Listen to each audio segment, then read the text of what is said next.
Ladies and gentlemen, welcome in to the Southern Scuffle Finals. It's going to be an incredible night in action. We are here in Chattanooga, Tennessee.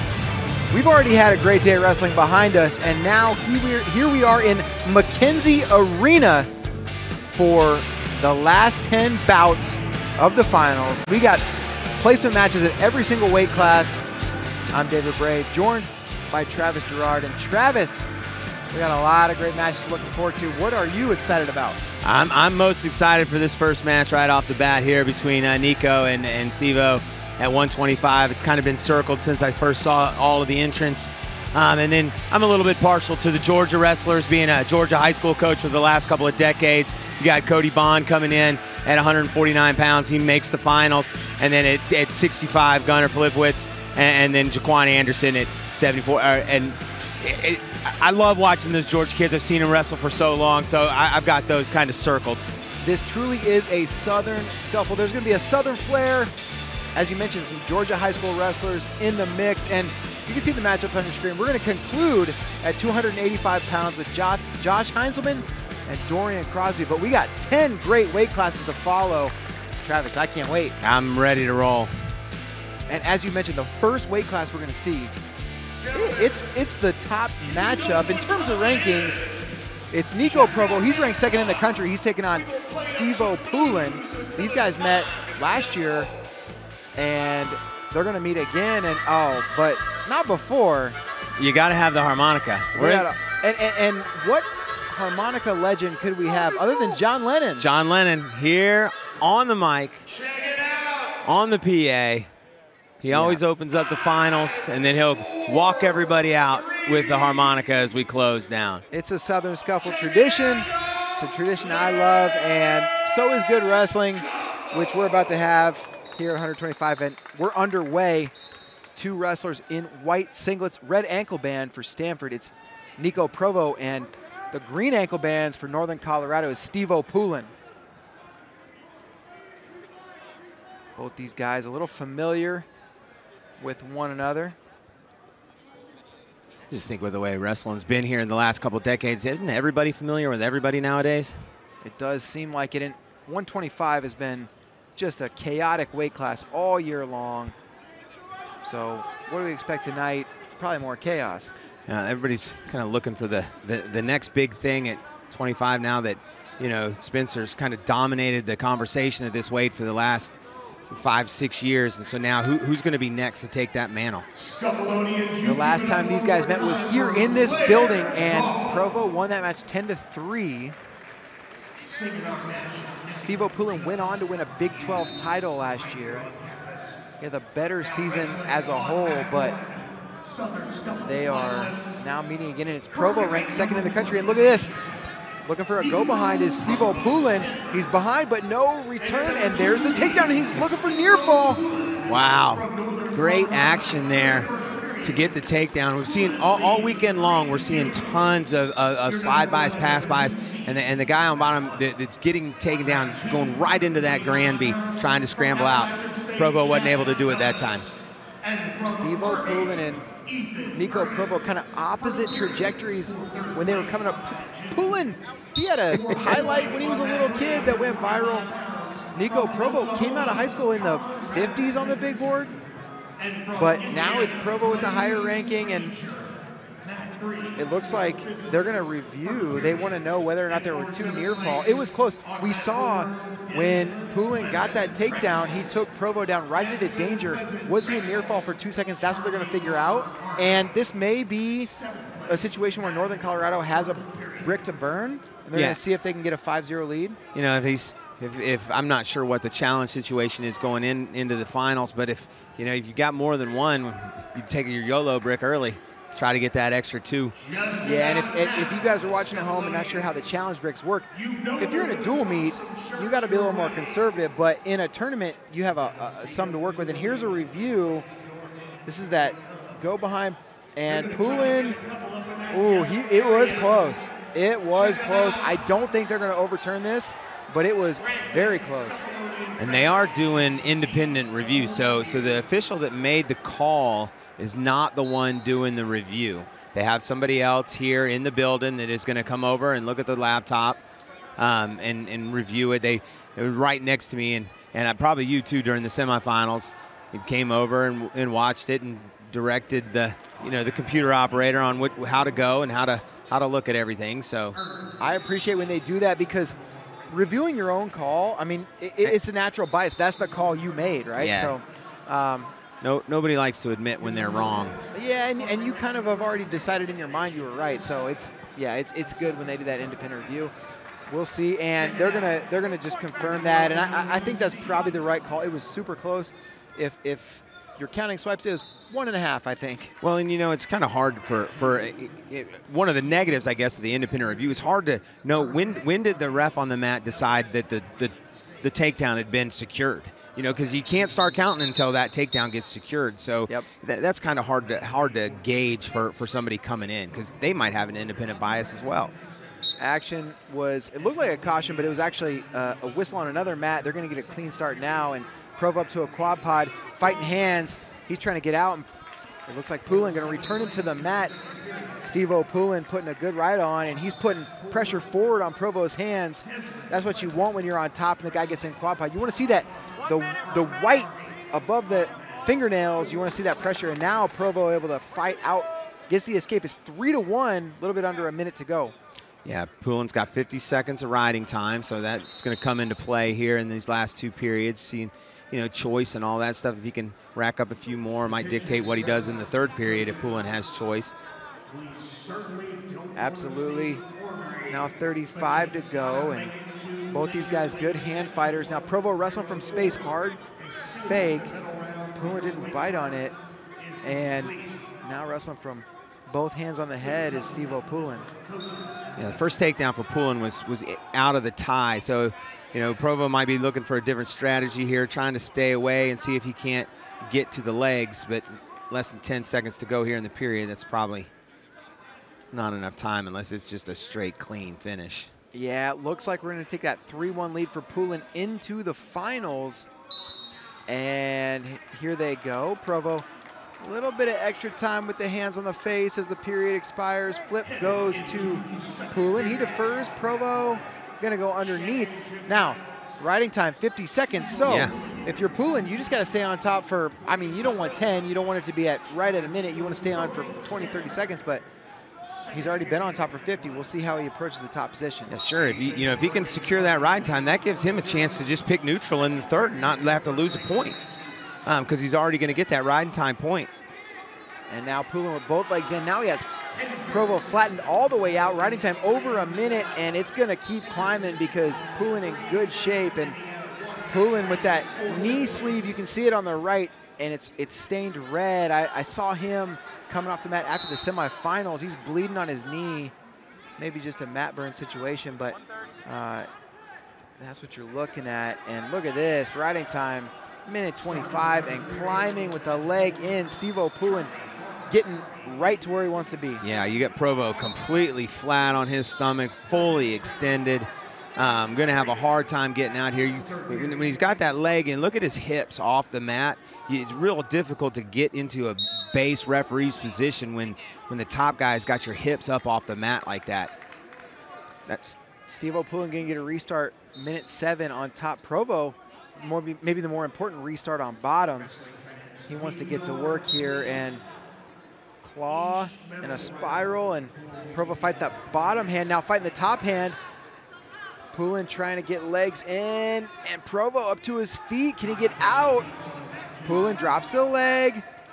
Now trying to return from behind, but Provo going to cut out. Riding time at 2:03. Yeah, Provo really focused on the hands there as they were going through that scramble and was able to cut away. So he wasn't mat returned again like he was the first couple of times. Slide by attempt there for Steve-O. Wasn't able to get it. And, this is a match for Steve-O. This guy was rounded 12 a year ago. He wants to finish in the All-American situation, and this is the type of guy you're going to need to beat to do that. Yeah, this is your traditional. And Provo in deep. He's got the leg, but Poulin now locking on that near leg. This looks like a scramble situation where Steve-O can, at a minimum, work for a stalemate or ride the period out. 5 seconds left. What's Provo going to do? Can he get the head underneath? And no, 4 seconds left in the period. Yeah, this is one of those matches that you're going to see in Kansas City. That's in the quarterfinals. Winner's going to move on to the semis or in that blood round, and and it's exciting to be able to see a finals match like this caliber. Start off the finals of the Southern Scuffle. 100%. And now Poulin going bottom to start the third. With an escape, he'll take a 2-point lead plus the riding time advantage, and he's up right away. Provo drops that ankle, and Poulin's away. 4-2, riding time at 1:58. But we saw Provo get to the ankle. That's a position, if he is approaching it the right way, he can finish that. Yeah, he got to the ankle from space, and now he's back in that tie position, right where Poulin, was successful with the throw by. Wow, stall call on Poulin. First one of the match, but that could be important. Could be very important. Now it's important for Poulin to stay in the middle so that he doesn't pick up that extra stall call by getting pushed off the mat. And look, there it is. There's that low-level shot. Provo advances up the leg. He's locked on the single, head inside. Poulin locked in the crotch, but now Provo thinking about backdoor locks on both legs. Seen guys finishing from here all weekend long. Can Provo advance? And he's going to try to inch Poulin into danger. Now locking the single is Provo. He's extended. Great job there by Provo to get his hips around. Head outside now for Provo. Can he cut across, get the double? Poulin now with the riding time pointed is locked in. And Provo close to the takedown. There it is. That's 3. So Provo with the 5-4 lead, but riding time point secured for Poulin. And right after they gave the takedown, they called, was that near fall? Or was that what was that? Potentially dangerous. Potentially dangerous. Okay. Yeah, Poulin was pulling on that knee pretty good. And Provo was able to get him to his butt and get around the waist to secure the takedown. 33 seconds, though, to get out. Poulin needs to escape for the win. He's out. 5-5, riding time locked for Poulin. Provo needs another takedown. Yeah, or another stall point. Or another stall point. That's where that one's going to figure in. So Poulin's got to keep it in the middle. Got to be active here. Can't just defend. Good shot there, Provo, but he probably needs to take Poulin to the edge. Uh-oh, double overs. Provo coming hard. He's looking for this. He's close to locking a cradle. Can he roll it through? 5 seconds left, 4. And Poulin holding on to that leg. Holding on to that leg. He's got to hold on to that leg. Great, savvy defense there by Poulin. What a match. At the end, Provo tried everything in the bag of tricks that he had, and Steve-O Poulin firing up the crowd. He gets the win. He's your Southern Scuffle champ at 125 pounds, and guess what? More chaos at 125. More chaos. Yep, that's what everybody wants, right? Isn't that what rankers want to do? Is they just want to have more chaos? They just want to have more arguments to do for everybody else? Listen, John Kozak and JD Rader, they do our rankings. I talked to, and here we go. We're going to get another look at this. Here's that initial takedown. Great work by Poulin. That was the deciding takedown in the match, ultimately. And yeah. There's the escape. And that's Provo's takedown. And this is where you can see the pulling out that knee. Potentially dangerous. It was definitely coming. For Poulin. But, yeah, our rankers, they got their work cut out for him. And here we are at 133 pounds. We got another Northern Colorado wrestler on the mat at 133. It's Dom Serrano of Northern Colorado. He's in the white and blue. He's taking on Kurt Phipps of Bucknell in the orange and white. Phipps' semifinal match was a lot of fun to watch. He handled the match pretty well. It wasn't a danger of losing, but a lot of wild scrambles, and Phipps did a great job coming out on top. Had a couple of great shots getting in deep and then finishing off on the scrambles. Dom Serrano had a great semifinal as well. He took out Nasir Bailey, who was ranked number 9 in the country coming into this, and Serrano ranked 31st. That's a big win, and Serrano, he's had a little bit of an up-and-down career. Started in Nebraska, didn't work out there. Now he's in Northern Colorado and trying to make the most of it. Here he is in the finals against Kurt Phipps. Yeah, big win for Serrano in the semis, and that's the sort of stuff that's so great about this tournament, because that's going to pay off when that selection committee starts looking at everything, all of that data. Big shot here for Serrano, and it was the low double leg that he was able to secure. And look at this, he's on the edge, close to it. He gets the ankle, but I think we're going to say Phipps's foot went out of bounds first, and Phipps got that foot on the concrete. That'll do it, but Dom Serrano has the ability to attack low on a double that he can finish really quickly, and you saw it there. It was close. Yeah, I've been seeing a lot more of those low double attacks all weekend. I think it's just an effort to try to prevent all of those leg passes and scrambling and all that stuff. If you can get it, suck it in, get them to their butt, start elevating, you don't get as much of that rolling around those stalemates and danger positions and all of that. There are some guys who drop to a knee, and it's to avoid being attacked by the other wrestler, but Serrano, he can shoot from there, and he can do it effectively. And fires off, looks like a torpedo coming in. Look at this Phipps, though, on the ankle.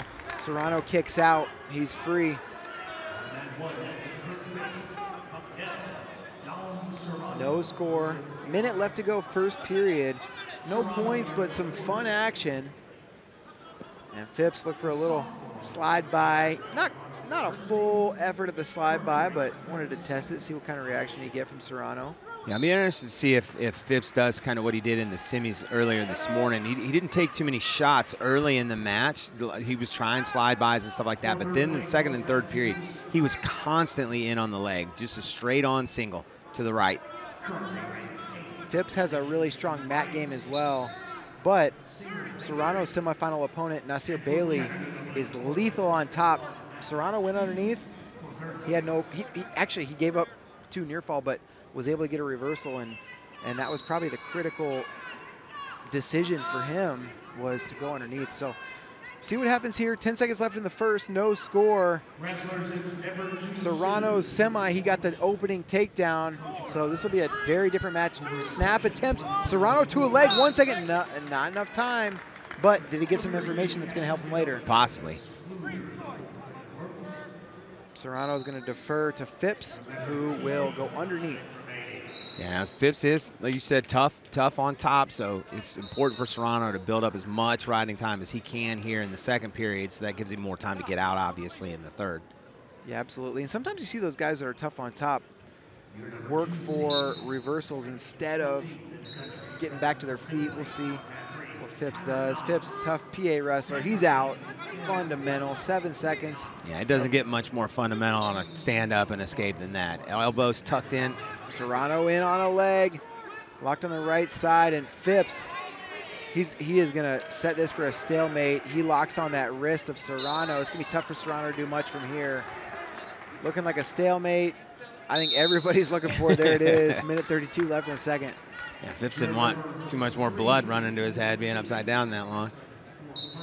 Yeah, everybody was looking at the officials. The coaches from Northern Colorado. Serrano was looking, giving him a side look. Minute 24 left. Serrano wrestling from space. Phipps also looks like a really big 133-pounder. Not the only finalist here for Bucknell. They have had a good performance. Yeah, they're up there close to the top 5 on team score. Doing extremely well in the semis this morning. Good to see teams that you don't expect here in the finals. And, you know, Dom Serrano, part of a Northern Colorado team. There's a shot from Phipps. Serrano trying to pull him down in short offense. What can he do from here? 45 seconds to go. Serrano with that underhook. Now snap, looking for a go behind. So quick on that spin. Change of directions.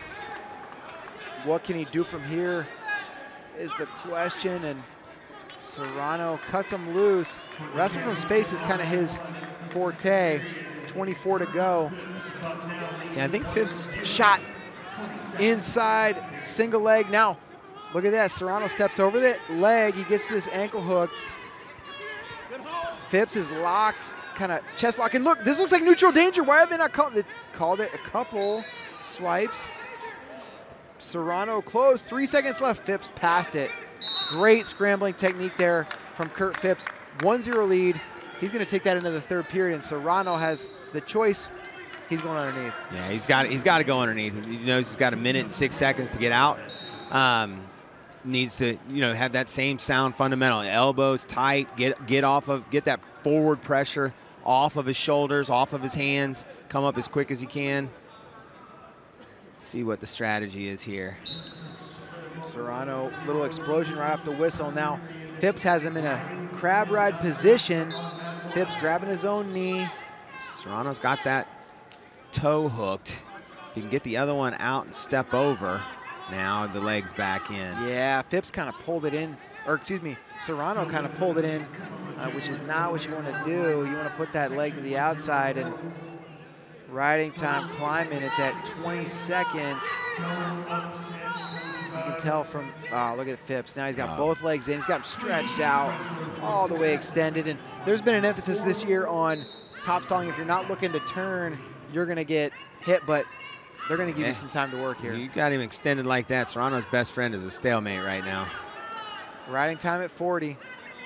And look at this, Phipps getting the arm across the back. That's the type of thing. You're doing that. You're turning. They're not hitting you. How can you? You're trying to turn. I mean, he's extending him. He's on the wrist. He's doing everything he can. Like I said, Serrano's best friend right now is a stalemate. This is Pennsylvania wrestling right here that we're looking at. Look at this pressure on the shoulder. That is tight, uncomfortable.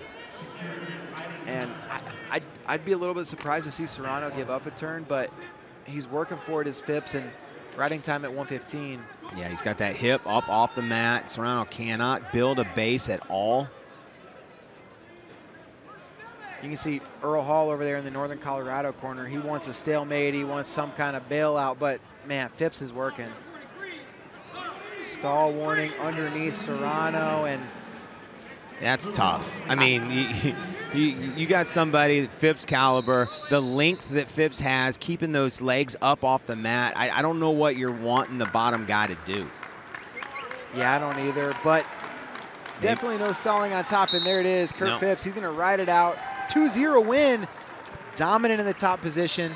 Yep, dominant. That's, you know, that kind of goes back to that decision in the second period. You got to ride him for a while. Now, obviously, it wouldn't have mattered here if Phipps rode him out the whole period, but, you know, you got to build up that bank when you're wrestling against somebody that's that talented, that good on top. Bucknell gets a title, and the Bison may not be done. We got more Noah Mulvaney coming up, but, hey, before we focus on the future, let's look at this. Here's that near takedown, and Phipps, you saw him scramble through past that leg. He was in neutral danger. Good work for him there is Phipps, and there's Kurt Phipps. Gets the win, points to the corner. Good for him. Southern Scuffle champ at 133 pounds, Kurt Phipps.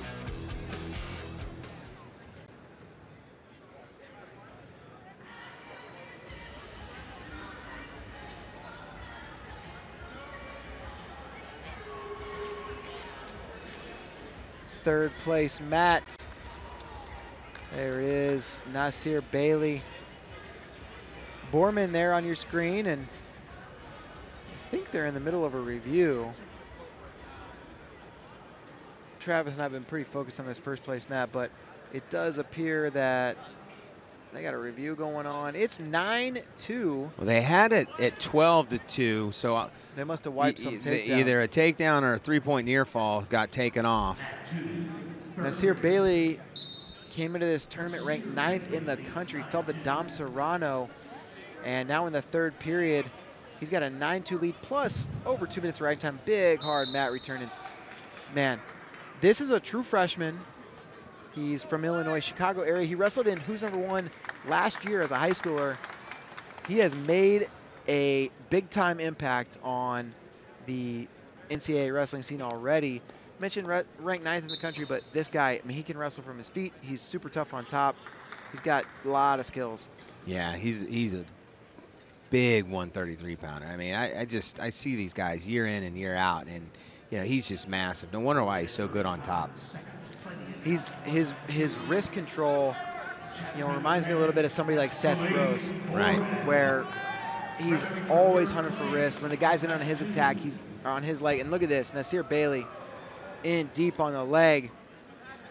You know, one of the things too, when you talk about a guy like Bailey with that just great wrist control there, he gets into that position. You know, he's controlling that ankle pretty well too, with the same kind of grip that he's got with the ankle. And sometimes, you know, we see so many guys kick out of that position, get free, no takedown scored. But Bailey with that good wrist control, that good grip, that good strength, is able to keep a hold of the ankle, pull it in, bring Borman down, get that three-point takedown. When you think about human beings, their wrists and hands should not be stronger than someone's legs. But yeah. with Nasir Bailey, that's what you're looking at. And this is a guy, he's got, you know, a 12-3 lead now, plus riding time, locked, 12-4. He is representing a Little Rock program that has had a pretty rapid ascent. You know, you don't just start a program from scratch and see the type of success that they've had. They've already had NCAA qualifiers, but what they want now is an All-American. Nasir Bailey wants to be that guy. Yeah, and he's one of several that have the opportunity. You know, they're having a great tournament, Little Rock is, and you know, some of their top wrestlers weren't able to make the trip. Injuries, a little banged up, you know, trying to heal. Oh, wow. Man, what a re-attack there. And I don't know if he's going to get the finish, but you saw that good, solid shot from Borman, and boom, throws him by. Nasir Bailey close to the re-attack. Yeah, stayed in good position, just really kind of overpowered him. And, you know, Borman's had a great tournament as well, you know, coming from unseeded position, knocking off a couple of top guys through there, made it to the semifinals, lost a tough match to Phipps, who the eventual champ. Yeah, it's crazy to think. And there's Bailey in on a shot. Can he finish with 6 seconds to go? Looking to double off. Ooh, Borman almost puts him in trouble. But, man, what can we say about Bailey? I mean, look, 9 months ago, this is a guy that was raising his hand to ask if he could go to the bathroom. Now here he is. Exactly. All right, we're going to toss to a quick break. We got a couple minutes of a commercial, and we're going to be back. We got 141 pounds coming up next. Unseated gentleman wrestler makes it to the consolation final. All righty.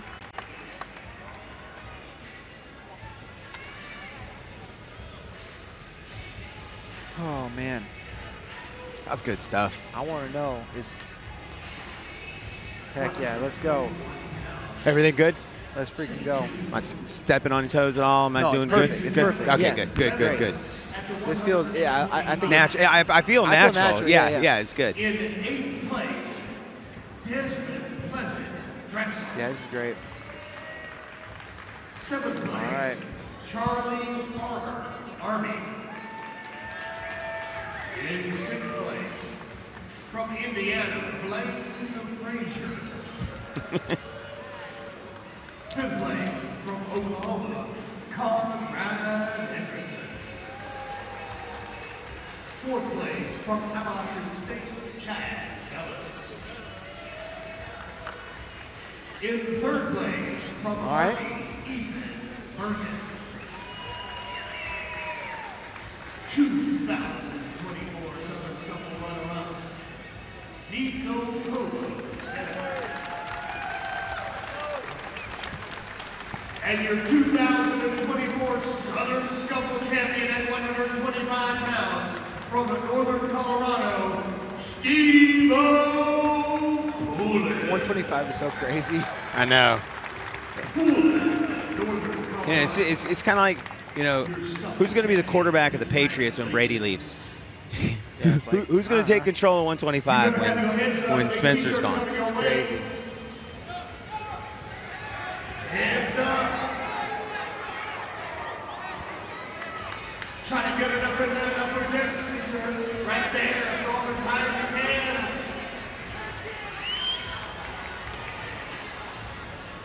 All right, Travis, 2 finals down, but 8 to go. And, oh, my gosh, the action behind is incredible, but 141-pounders on the mat. Yeah, I was looking forward to this match. Miranda, both these guys had pretty dominant performances in the semis. Miranda took care of Riley Edwards from App State, and Fungaro took care of Poe, 2 SoCon guys that were in the semis. Yeah, it's Dan Fungaro. He's in the black singlet for Indiana. We're in the red ankle bands, and it's Jason Miranda of Stanford in the white green ankle bands. And Fungaro taking a little bit of ground early. Fungaro, not originally from Indiana. He came to Indiana from Columbia, where he's a grad transfer, so his last year of competition. He's got 2-on-1, and he had to come from behind, actually, in the semifinal, but ended up with a dominant performance. This guy, very solid. He's a veteran, good in all positions, especially on top. Yeah, Miranda, a lot of re-attacks, a lot of takedowns, rode when he needed to ride, got out pretty easily. Miranda took Fungaro out of bounds. I think he was hoping for a stall call. Action instead is the call. A lot of times early in the match, that's what you'll see. Yeah, especially when one of the guys kind of takes the action to the edge and then the other guy shoots him out of bounds. You definitely want to have an action call there. You don't want to reward the person that backed up to the edge and then circled in. Both these guys hard hand fight. Fungaro trying to control that elbow, and now Miranda clears. Miranda, left side collar tie. Fungaro controlling the wrist. Fungaro with a super tough grip. 2 hands on the wrist of Miranda. Now 2-on-1. What's he gonna do from this position? Fungaro where he wants to be. Yeah. Moving Miranda around a little bit. Yeah, if he can take him off now, he might get that stall call. Miranda trying to pummel back in. Miranda, you can tell he's been working on his hand fight as well. Not going to concede. Yeah, Fungaro's just completely eliminating that hand, though, that he's getting the 2-on-1. He really is, and Fungaro, a big 141-pounder. Looks like he pulls a little bit of weight. 40 seconds to go. Shot. Miranda, he's locked on the single. Fungaro rolls him through. Miranda still locked in the single and actually a little bit tighter than he was before. Yeah, but he cinched it up on that roll. He did, but Fungaro looking like he's going to secure it. Yep, stalemate. There it is. Back to their feet. 23 seconds left. And if you're Fungaro, you stalemate a guy's solid leg attack, it maybe makes him think twice. Yeah, and with Fungaro being as good as he is on top, you know, at 0-0 after a little shot Fungaro. After a first period, it's not a bad thing.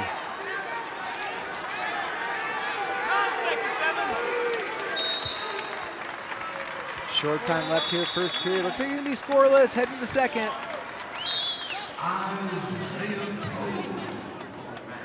Coin flip says Miranda, and he's gonna defer, so Fungaro will have choice. He's going bottom. Yeah, that's a good strategic decision with Fungaro being so good on top. If Miranda can, you know, score some points here in this period, then he doesn't have to go underneath. Yeah, you don't want to go underneath this guy if you don't have to, and Miranda has some skills on top as well. He's trying to pull him back crab ride. Miranda trying to suck Fungaro back, looking for a tilt. Fungaro working for a reversal. He's got this leg scooped. Miranda, though, he's got skills. He's got the leg in now. Power half, riding time at 25 seconds and climbing. Fungaro's got him high, though. Can he bump out here? Oh, Miranda's got, thinking about a little bit of a cradle. I don't know if he can get it tight enough. I don't think so. He falls off the top. Fungaro's so close to a reversal here. There it is. And now riding time moving back down, and we'll see how equipped Miranda is for the top work of Fungaro. Yeah, with the way that reversal took place, it's quite a bit of effort just to get into a position to get an escape from Miranda. Legs are already tied up. You know, it's not like a restart after going out of bounds, making it tough. You know, he's got the leg tied up on his butt. Now he's in that referee's position. Now he can begin to try to get to his feet. Dan Fungaro he's such a veteran. I mean, Miranda is too, but Fungaro, you see, I mean, he's been hardened working on that mat wrestling in particular. He's just methodical, little adjustments on top, wants to keep himself there, and riding time moving in his favor, 10 seconds and ticking up. If he finishes this period on top, he's going to be north of 30 seconds of riding time. And Jason Miranda now trying to get out. He's got the arm inside the body of Miranda, but now. Yeah, Miranda's going to have to think about going neutral and getting a takedown here. Yeah, this will be really interesting. I don't know that he's going to want to go underneath. I think you're right, Travis. I mean, he gets ridden for 29 seconds. He's essentially down 3. You see Brucky and Deacon signaling to Miranda, let's go neutral. Yeah, good solid choice there. So a takedown right now would give Miranda the lead. It's 2-0, riding time not locked. It's 31 seconds in favor of Fungaro. Shot Fungaro, he's in deep, Head outside. Fungaro's got this ankle. If he can advance up this leg, he's going to be in a good position. But Miranda locked in the crotch. He's slowing this down. It's maybe going to be a stalemate. We'll see. Now Miranda gets that ankle. He's pulling that in tight. Good scramble here so far for Miranda, and it's looking like probably a stalemate. But look at this, Fangaro, crossface. Can he break this grip? Oh, look at Fangaro. He's in good position. Yeah, Miranda just clinging to that toe. But this is also working in Fangaro's because it's taking time off the clock. If it does go to a stalemate, he's sure he doesn't get the points, but there it is.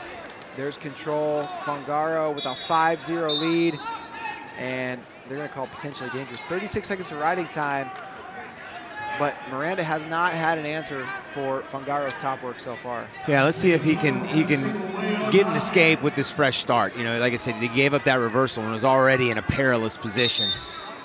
A little bit quick there on top. So maybe with the fresh start, he can get up to his feet quicker. But if he goes into that quad pod and Fangaro gets that claw ride and keeps that pressure going forward. There's that claw attempt, and it's Miranda to his feet. Fangaro drops to the leg. He has not given up a stall call, but look at that. Miranda kicks out, 43 seconds to go.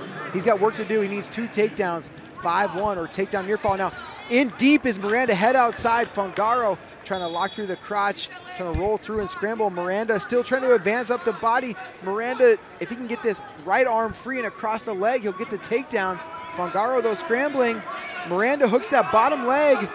Miranda close to it, and there's the takedown. Miranda going to cut him loose, 26 seconds left. Miranda needs another takedown. Shot Fangaro. He's going to kill some clock here. He's in deep on the leg, 20 seconds left. They never gave the escape. Miranda's still in control here.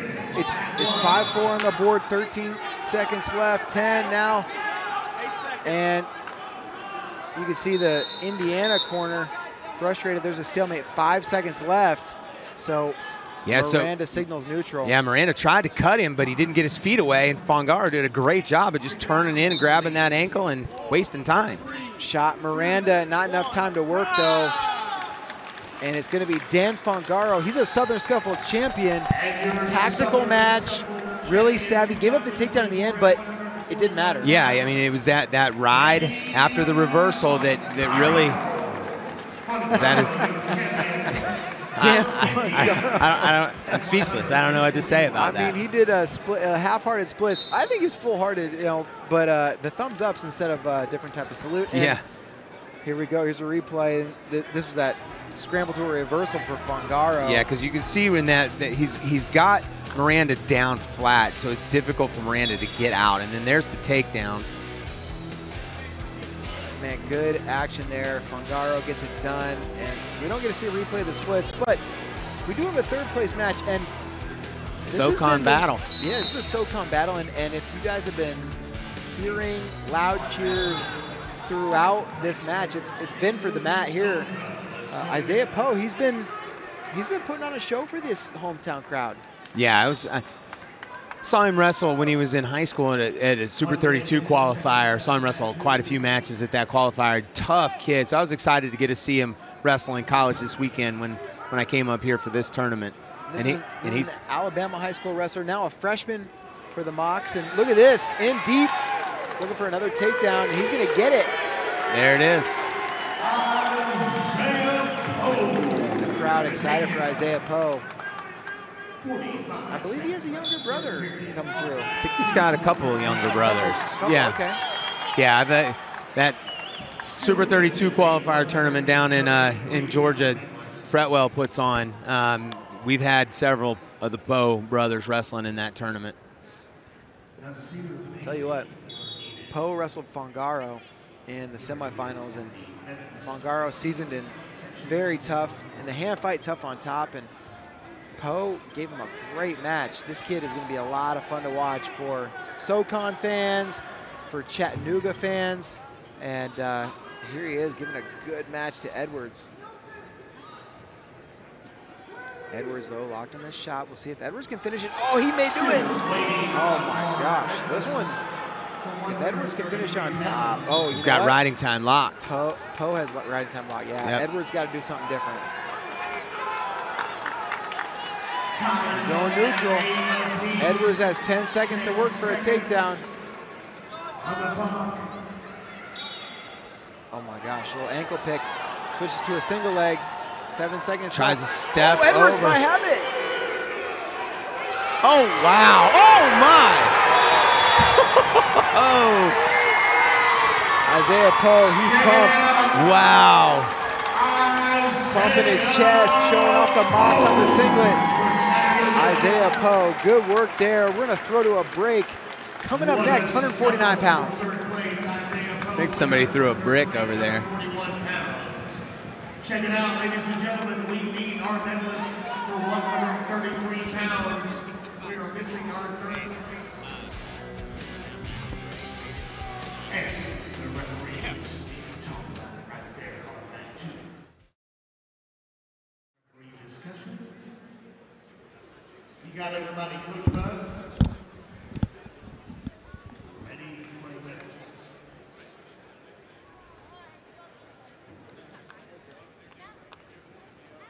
Hey, Greg, I'm holding down the talk back. Hey, so somebody said between the last break that we cut our mics, so we were talking and said, like, over to each other. They said, somebody said,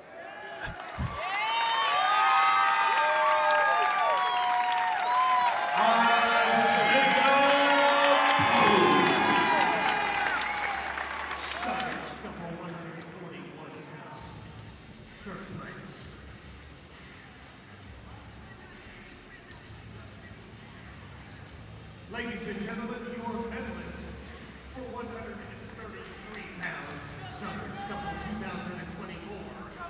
In 8th place for Oklahoma.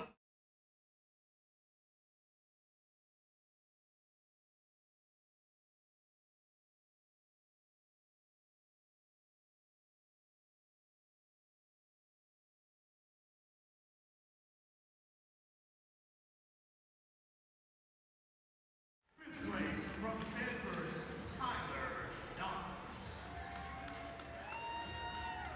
In 4th place from Chattanooga, Blake Foreman. In 3rd place from Little Rock, Nasir Bailey. 2024 133 pounds Scuffle runner-up from Northern Colorado, Dom Serrano.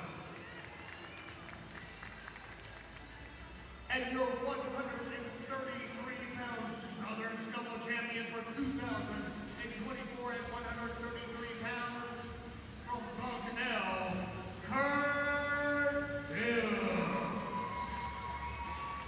Phillips, your Southern Scuffle champion at 133 pounds. Congratulations, Phillips Bucknell.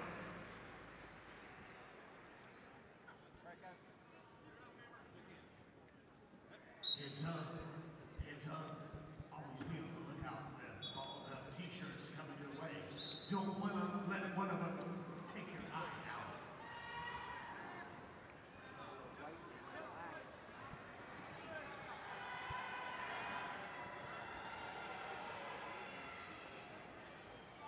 £149 championship finalists and medalists. For first place on mat 1. Cody Bond, Appalachian State, and from Indiana, Graham. And for Bond, you know, like you said, Abbott's being ranked top 10. Bond's kind of hovering around at the bottom of the rankings, you know, out of that top 30, 32, 33. So it's a huge win for him. absolutely. And Graham Rook's a guy who's been maybe not as consistent as he would want throughout his career, but he's had some incredible performances. I mean, he all but beat Shane Van Ness last year at NCAAs. Didn't finish up the match, but did he? Did he beat Shane Van Ness? I'm not sure. This guy's had some great wins in his career. Great little sweep single there. Good shot there. And Bond is another one of those wrestlers that's pretty tough on top. You know, so he can go into that second period 0-0 tie. That's kind of a win for him in his eyes. If you can get that tough ride on, maybe pull out a couple of near fall. Yeah, absolutely.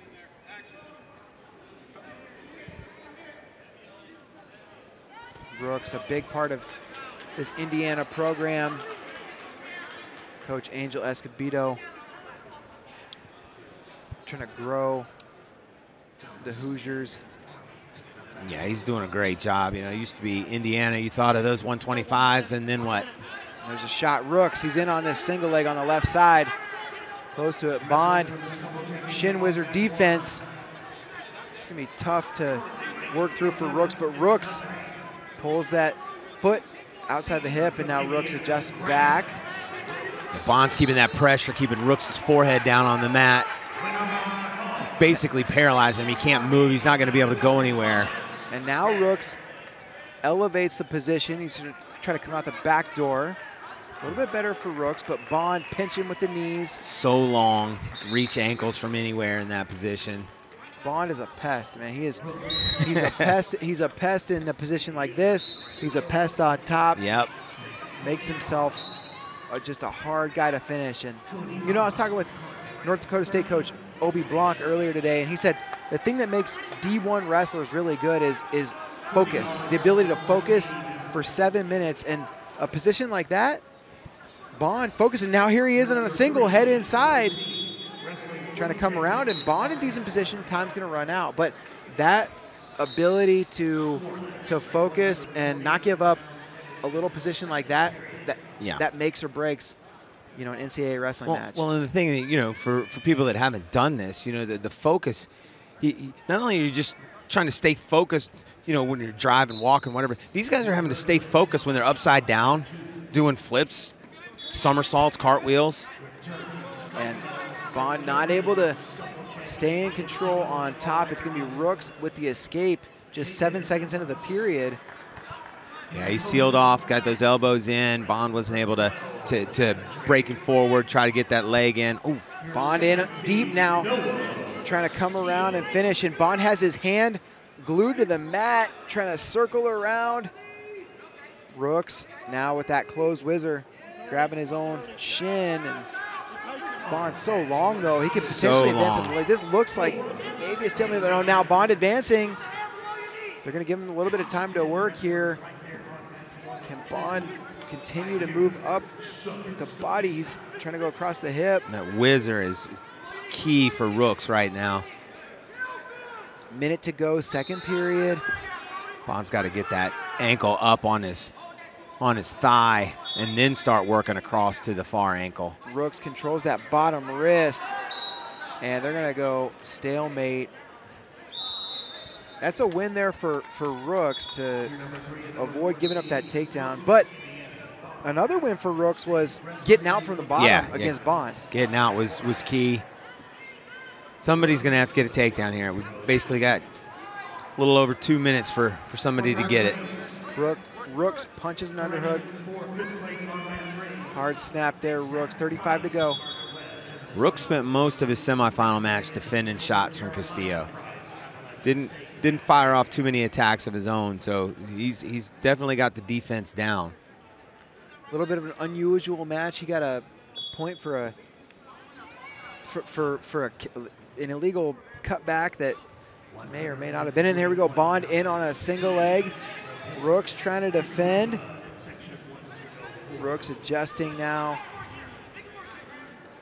Little belly whizzer, and they're gonna end the period. Bond has choice. It's gonna be bottom. He can tie it up with an escape or take the lead with a reversal. Yeah, with only 7 seconds of riding time, he may look for that reversal. No, he's coming straight up. Bond. So long. Yeah, he is, and he's out, and no surprise there because Bond has been deep on some attacks, and he may have felt some things in these attacks that he thinks he can capitalize on. Yeah, he got pretty close on the first attack when he kind of hit a little sweep single on the ankle. The second one, he was more direct, straight on, and got caught underneath. Now, we don't know how he would have finished because they ran out of time, but Rooks seems like maybe adjusting a little thumb block there, and he's going back to it on the right side. Wants to keep Bond at bay a little bit, maybe slow down those shots or at least anticipate when they're coming with the thumb block. Minute 15 to go, and shot Bond. He's in. Stall warning Rooks. That's the first one. Bond, good adjustment. Can he step over this leg? He's close to it. Oh, he's got neutral danger, and he's going to get just 2. He's going to start leaning back. He's in a good position right here. This is not bad for him. He's got to keep that ankle. Great job by Rooks. Bond is really close to this, and Rooks rolls through, and now neutral danger is a real possibility. Bond wrestling here, but Rooks really savvy, locking on that leg. Rooks doing everything he can. Bond in position, though, to try to advance. Good scramble here at 149. How long are they going to let it go? Only 35 seconds to go here. If Bond can get this left leg in, they may give him the takedown. Now Bond locked in the crutch. Rooks, though, all of a sudden looking for neutral danger. Can Rooks adjust back? Can he put Bond in some trouble? Caden Rooks was defending and in trouble for a lot of this sequence, and now all of a sudden he's in decent position. But now, look at this. Rooks is close. 11 seconds, 10 seconds left. Man, this is a wild position. We might get 2 more minutes of this. I think we're going to. Oh, look at this. Rooks, freeze that leg. They're going to throw a brick here from the Indiana corner. Chad Red threw the brick. That looked like a Frisbee. Chad Red threw that brick all the way across. Chad Red just gave Graham Rooks a high five. He is so confident about this takedown. It was really close. Yeah, it was. I didn't see when the clock hit 0, when they came out of bounds. We're going to get another look at it, though, Travis, because this thing, I mean, it looked like Rooks might have snuck it out. And remember, this is a sequence where Rooks was trailing, and so Rooks' foot is hooked. He's able to get it free right here, and is he still in bounds is the question. He is, but what's the clock say? Yeah, what's the clock say? Because it was close. Chad Red was so confident. So confident. Well, did Red see the clock? Because I'm confident it was a takedown. I'm just not confident it happened before the clock hit 0. Yeah, I'm not either. I was too focused on the action, not looking at the clock. But that brick, I mean, that thing came flying. It didn't fly into the mat. It flew all the way across. All the way across. Here's another look at it. And you can see that foot finally gets free, right? And Bond tries to kick over when he gets free, and Rooks just kind of rolls it through and gets into legs position. There's that foot going free, and Rooks still in bounds, still in position, but the clock is still in question. And it'll be a matter of what they see on the review. They will have the clock on the review. This match could be over, or we could get 2 more minutes. Could go to overtime. Be curious to see. Look at that. Both guys, they're ready for anything. If you're Graham Rooks, you're hoping this match is over. Yeah. If you're Cody Bond, you just want 2 more minutes on the clock. Yep. Yeah, that was it. Let's see what they're going to say. And you know what? The fact that they're looking at it for so long makes me really curious what's going to happen here. And here we go. And they're talking to the coach first. I mean, I don't know what they're saying here. Oh, they're back looking at the review again. Oh, they're still reviewing. Okay. Independent review. But we've got, now this is a 2-man mechanics on the call, but we got 3 officials on the mat. This is a close enough call that they are spending an exorbitant amount of time. Yes. Looking at this. I mean, to me, there's no doubt that the takedown happened. It's just, did time run out? And then you know, we go back to what we were talking about earlier, the difference between independent and reviewing your own call. You know, now the guy reviewing has to determine when does the control occur? When does the takedown start? Yeah.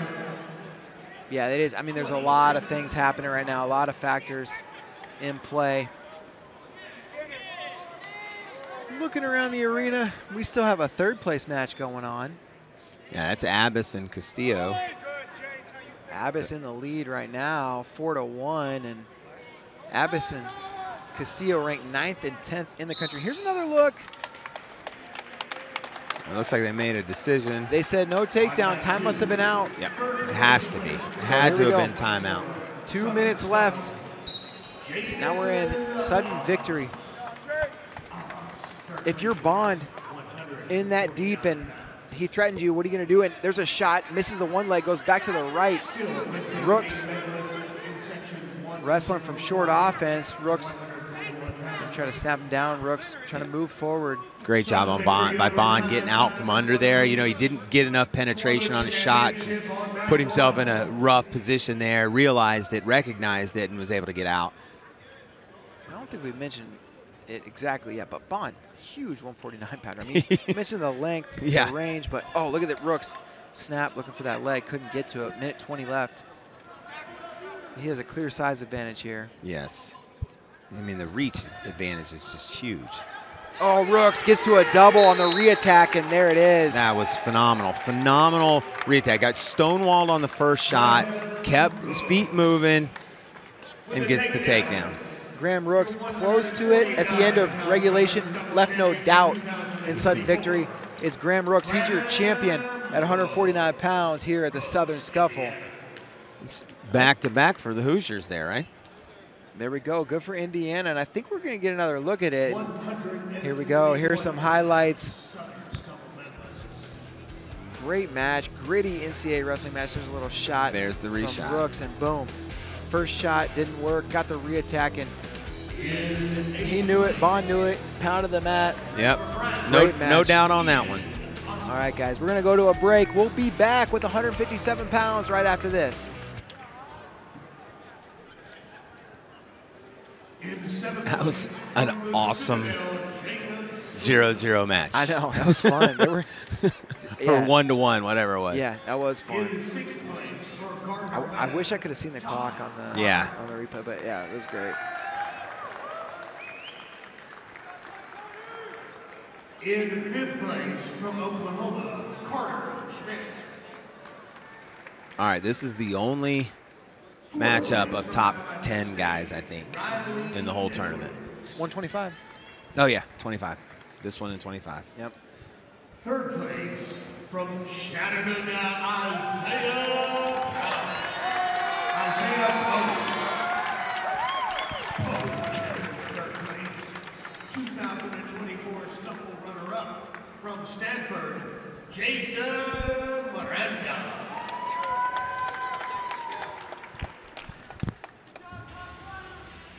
And your 2024 Southern Scuffle champion at 141 pounds from Indiana, Dan Fangaro.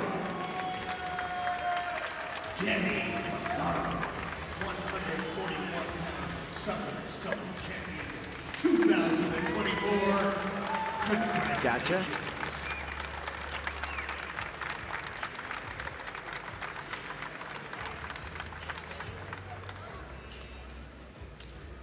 Heads up with them t-shirts. Here they come. Watch out.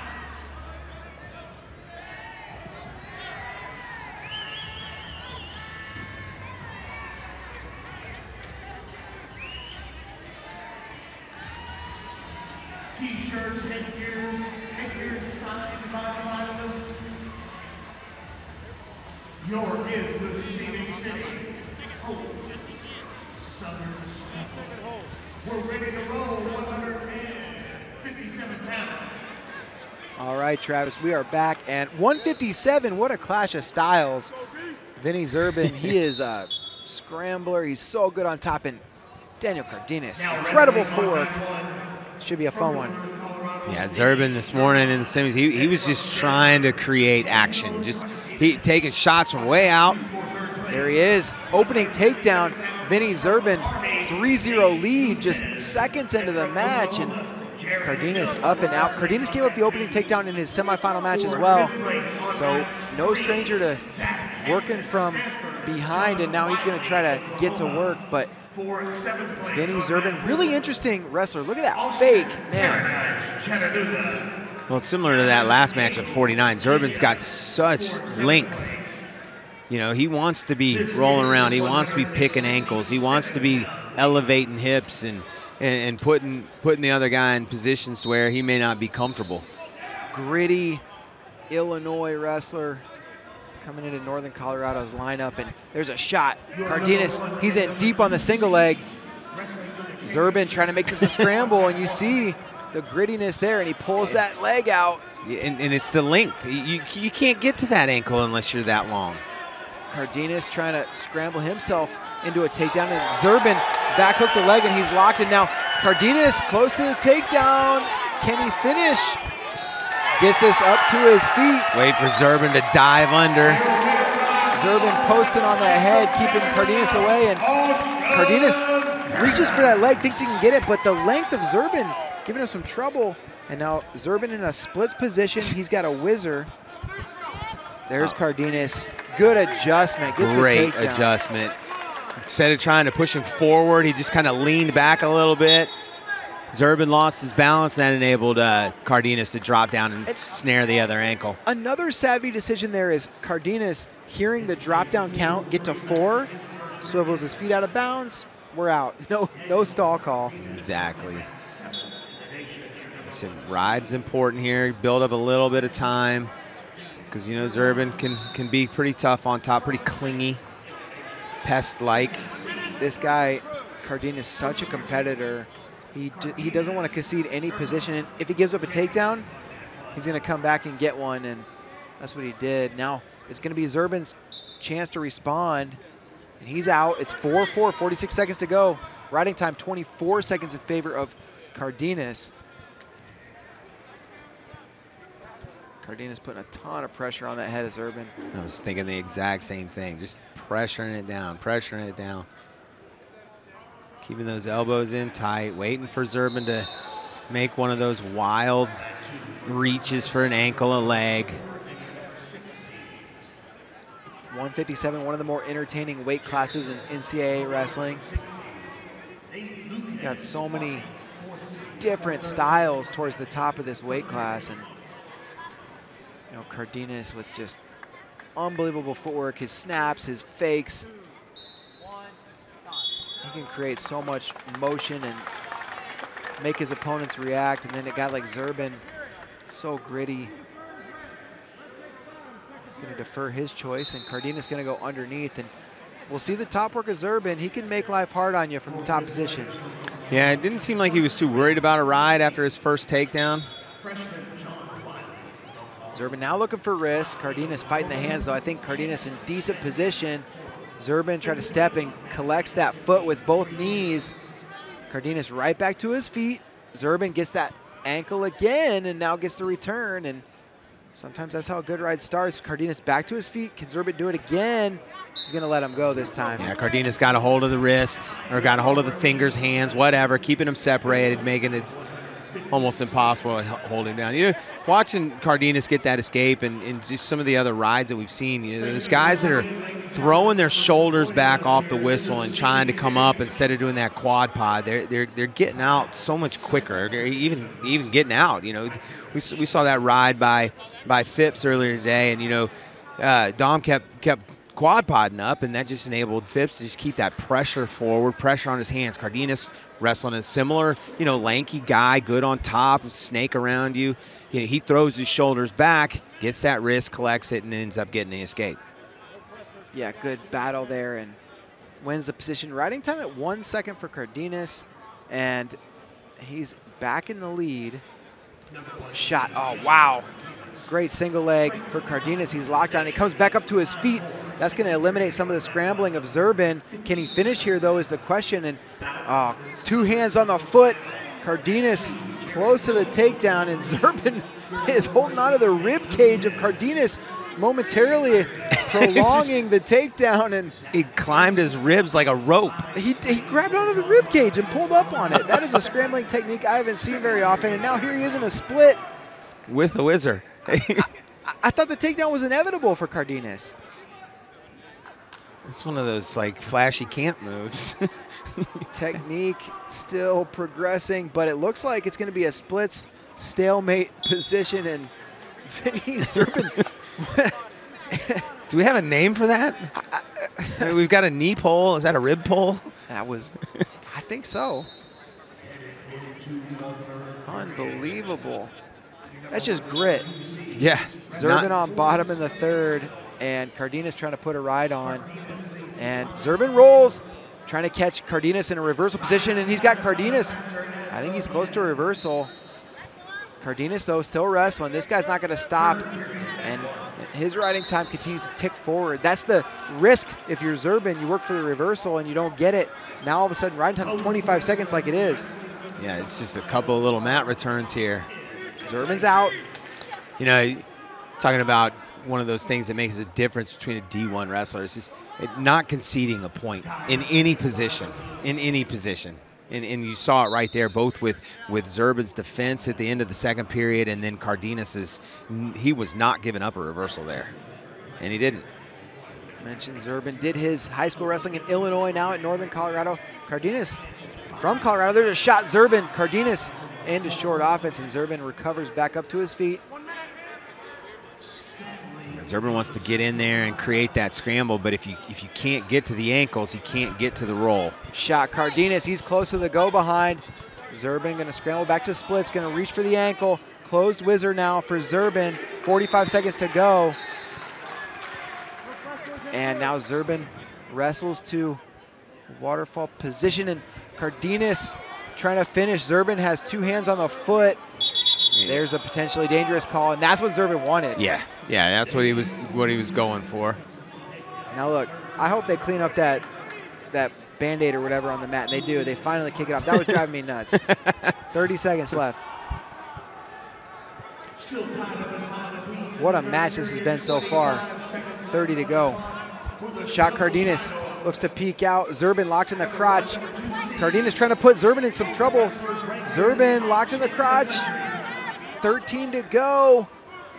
Good scramble here. Zurban trying to get this other leg in. Now Cardenas, good position here for Cardenas. 5 seconds left. This is looking like overtime. Good. Yeah, Zurban was trying to do that crotch lift and roll him through and then get his hips on top, and he lost a lock. What a match. Both of these guys scored their takedowns on their shot. It wasn't on defense. It was a clean shot. Well, Zurban's was a clean shot early in the period. Cardenas has scored at the end of the period on a clean shot. Zurban taking a little bit of ground here on the edge. Cardenas circles, clears. Minute 37, and here we go, shot. Zurban in short offense. Oh, a little throw by attempt. Can't get it to go. Now Cardenas in on a shot. Head outside, Zurban. Oh my gosh, he could get this. If Zurban can settle in, he's gonna get a neutral danger takedown, but Cardenas adjusts. Now if Cardenas pops the head, he may put Zurban in trouble. Wow. Zurban still locked on the leg, and there's a potentially dangerous call. Crazy scramble right there. That was just a blur. And you didn't, no stalling calls yet, so we don't have to worry about that. These guys are just letting it go. We got blood time, I believe. Blood's going to let them collect their breath. Let us collect our breath, because, look, both guys were in position to settle in, get a neutral danger takedown. Neither one of the guys, the opponents, was going to concede that.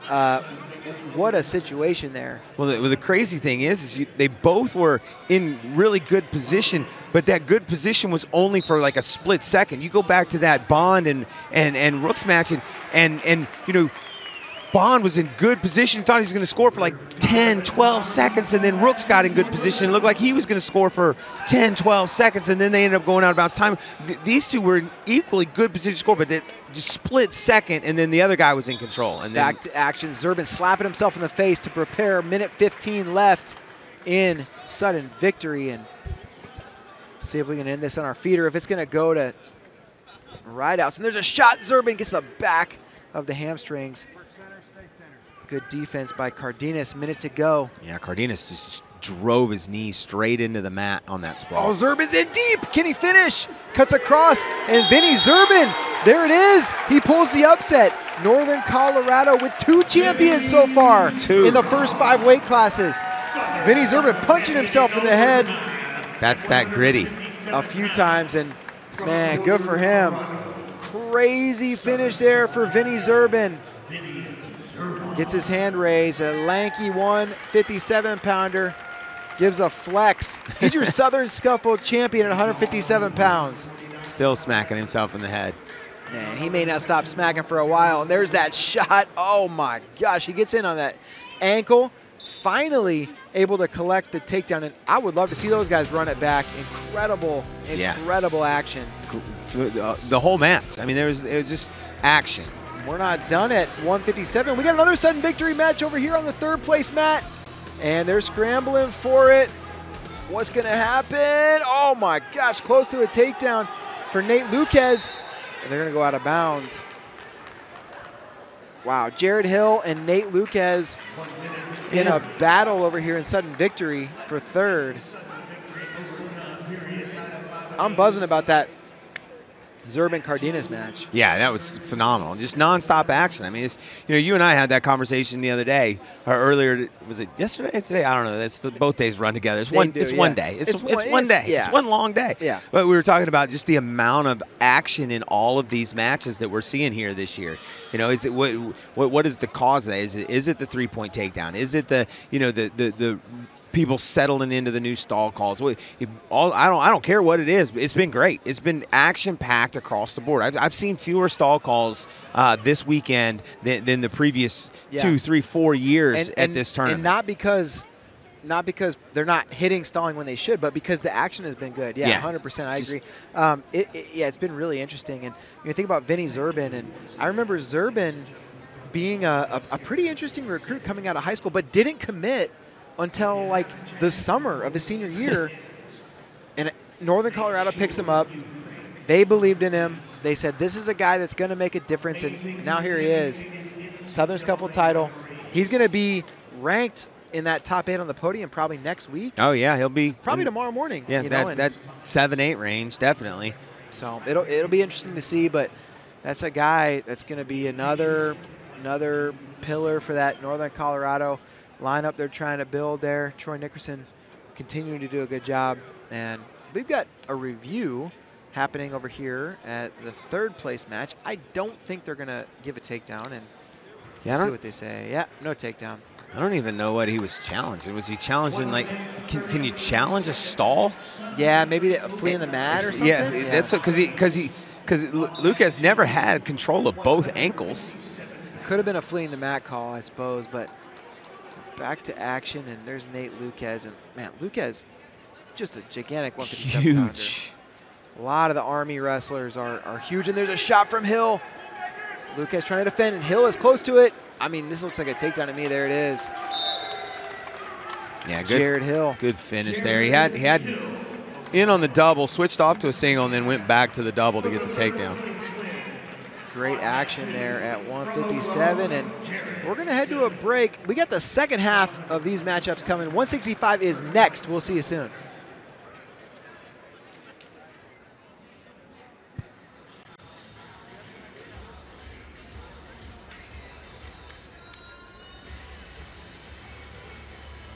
Ladies and gentlemen, your 149-pound Southern Scuffle winners.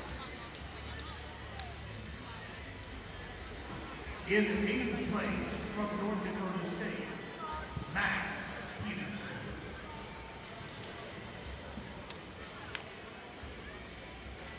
In 7th place for Arnie Thomas Deck.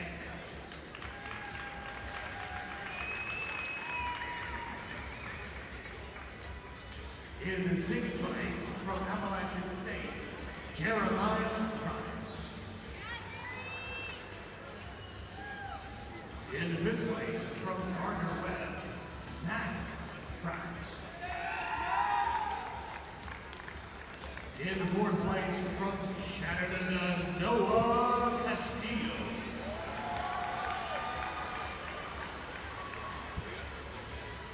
In 3rd place from Stanford, Jaden Hobbs. 2024 Southern Scuffle winner at 149 pounds from Appalachian State, Cody Bogg. And your 149-pounder Southern Scuffle champion for 2024 from Indiana, Graham Rose. Yeah. Southern Scuffle champion.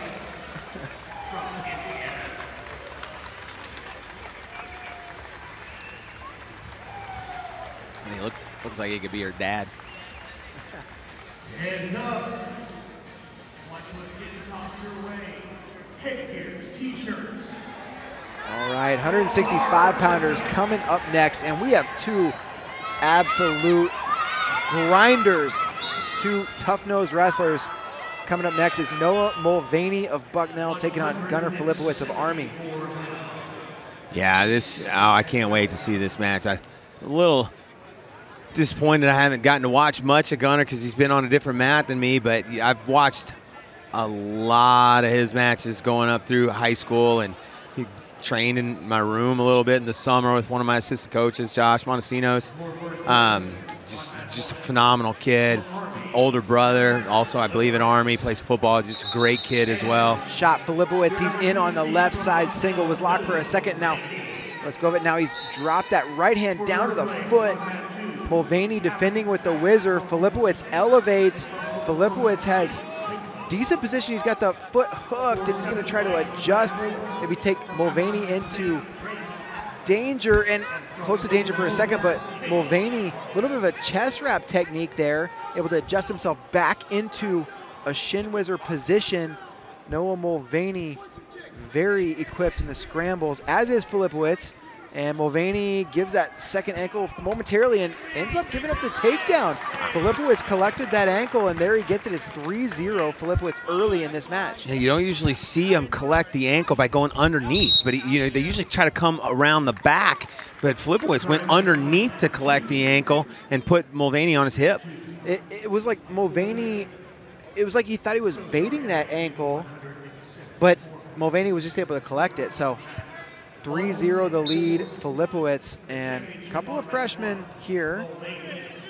Filipowicz spent a year at the prep school for Army, and Mulvaney a true freshman for Bucknell.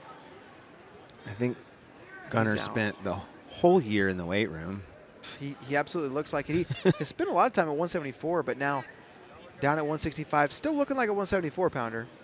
Or 97. Yeah, big 165-pounder. And Noah Mulvaney still competing in high school tournaments over the summer. He was a Fargo champion, and now already making waves on the college scene.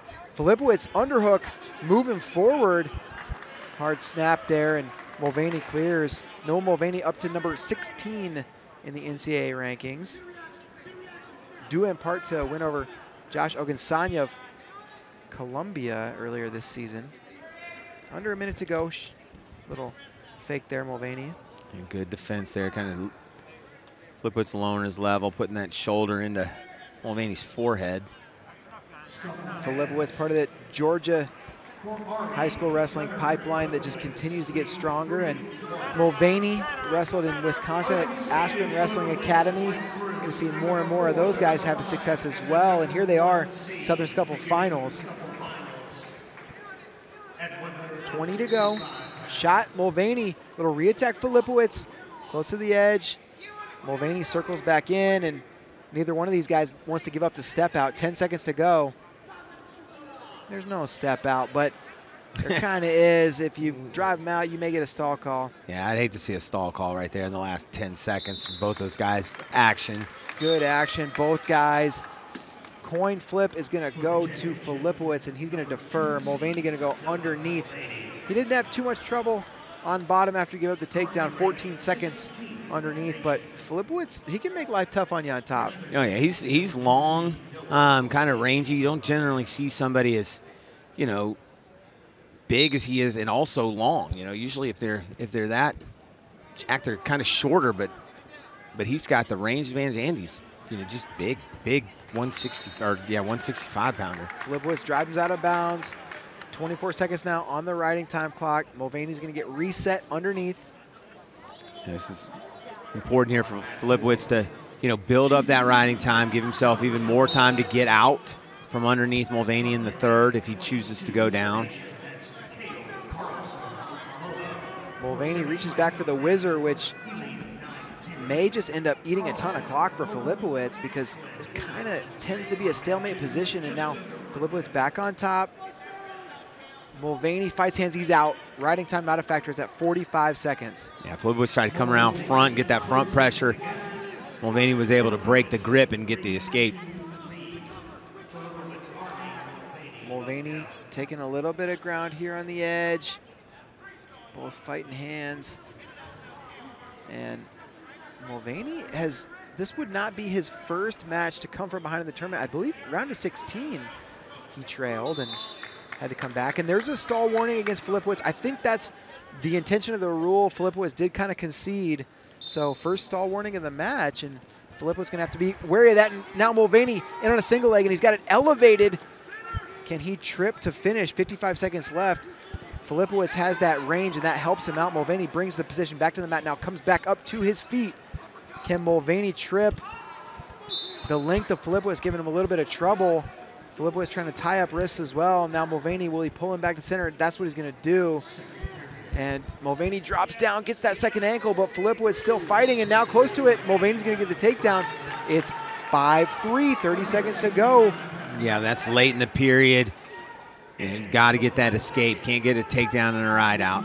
Mulvaney has now 2 hands on the wrist, now just 1 on the wrist, and Mulvaney gonna keep this foot in as long as he can. Filipowicz gonna try to drag him out of bounds.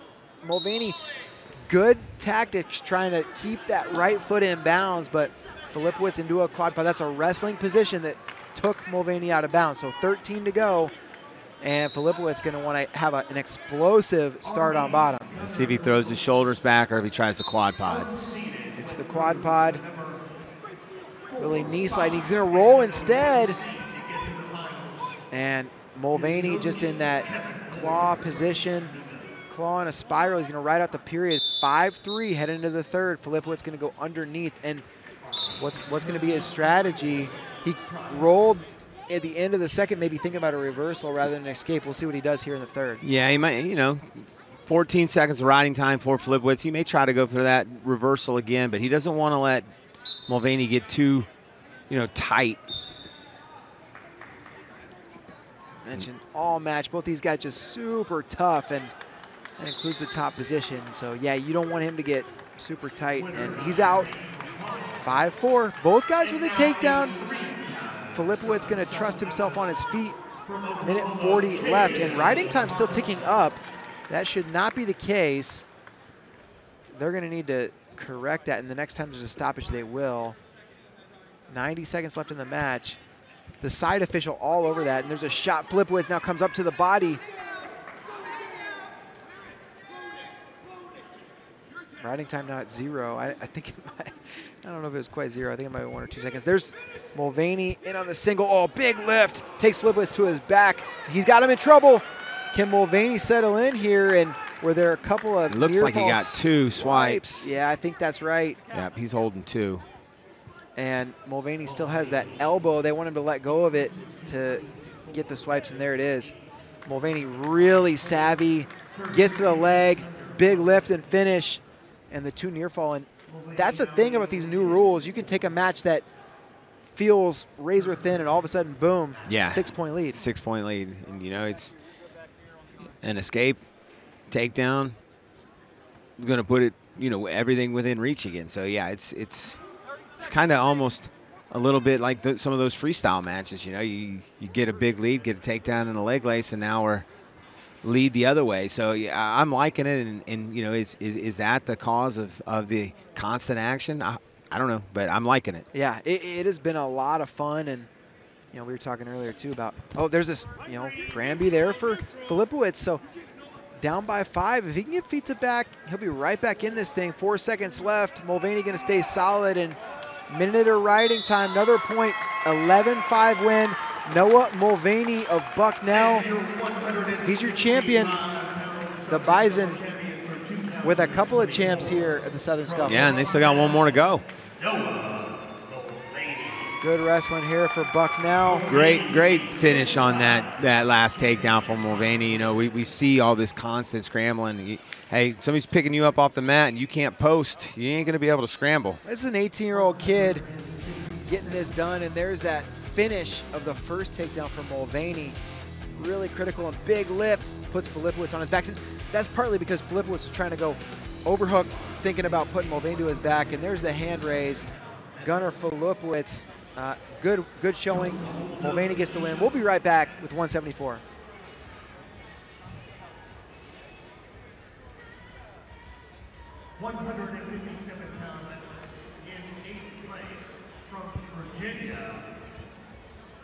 Gavin Cagle.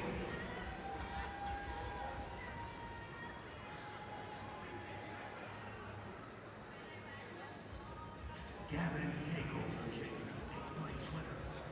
7th place from Chattanooga, Austin Paradise.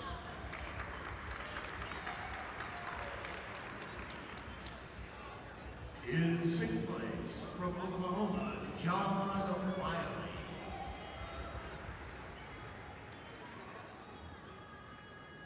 5th place at 157 pounds from Stanford, Zach Hansen.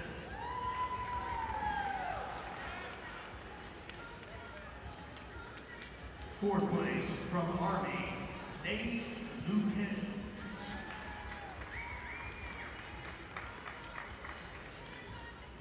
3rd place from Oklahoma, Jared Hill.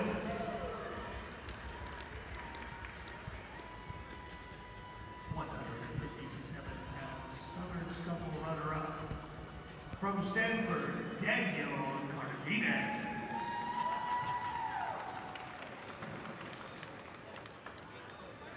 And your 2024 157-pound Southern Scuffle champion from Northern Colorado, Vinny Zerma.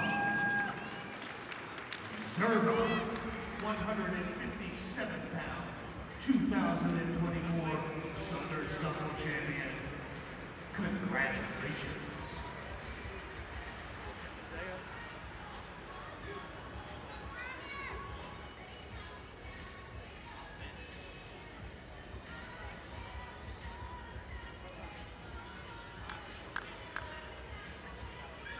They're tossing. Check it out. Catch your headgear, catch your t-shirt. All right, we are back, and it's just a hand raise here at 174.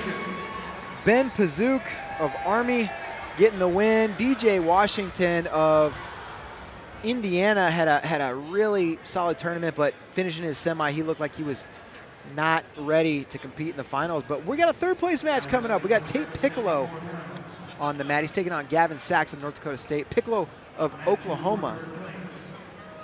Yeah, Oklahoma had 2 pretty good entries in this weight class with Piccolo and Nijenhouse. Piccolo, head underneath. And Sachs scrambling, looking for the takedown. He gets the 3, and interesting matchup as well because, oh, look at this.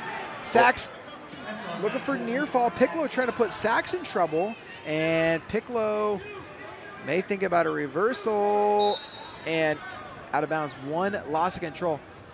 Interesting matchup because the coaching staff at Oklahoma was the coaching staff at North Dakota State a few months ago. There you go. In the corner, we got Roger Kish. He was the head coach at North Dakota State for years, and now North Dakota head coach Obi Blanc in the corner for the Bison. And from Oklahoma, ranked 23 in the nation, sophomore. Little foot sweep attempt there for Piccolo. Piccolo, unconventional wrestler. He has a jiu-jitsu background, and there's a shot for Piccolo. It's going to drive him out. And action is the call as they go out of bounds. I like that call there. Piccolo, yeah, jiu-jitsu background. His dad runs a jiu-jitsu gym, Oklahoma City. So you'll see some jiu-jitsu influence in his wrestling. He can go splits defense, do some funky things. And he's got an underhook on the left side. Sachs with head position. Sachs going to clear that tie. Yeah, I like seeing more and more of this jiu-jitsu influence coming in. It just adds a different element to everything. Shot Piccolo in on the leg. I was talking to Coach Roger Kish during the break, and let's see what Piccolo does here. He's locked on the leg. Sachs with that foot controlled, and can he put the pressure on Piccolo to earn the takedown? Piccolo locked on the single, head inside. Stalemate. Coach Roger Kish said that sometimes you see that jiu-jitsu influence. You love it, and other times you know, yeah, you wish you'd do things a little differently. So yeah, a little double-edged sword there, but Piccolo working forward.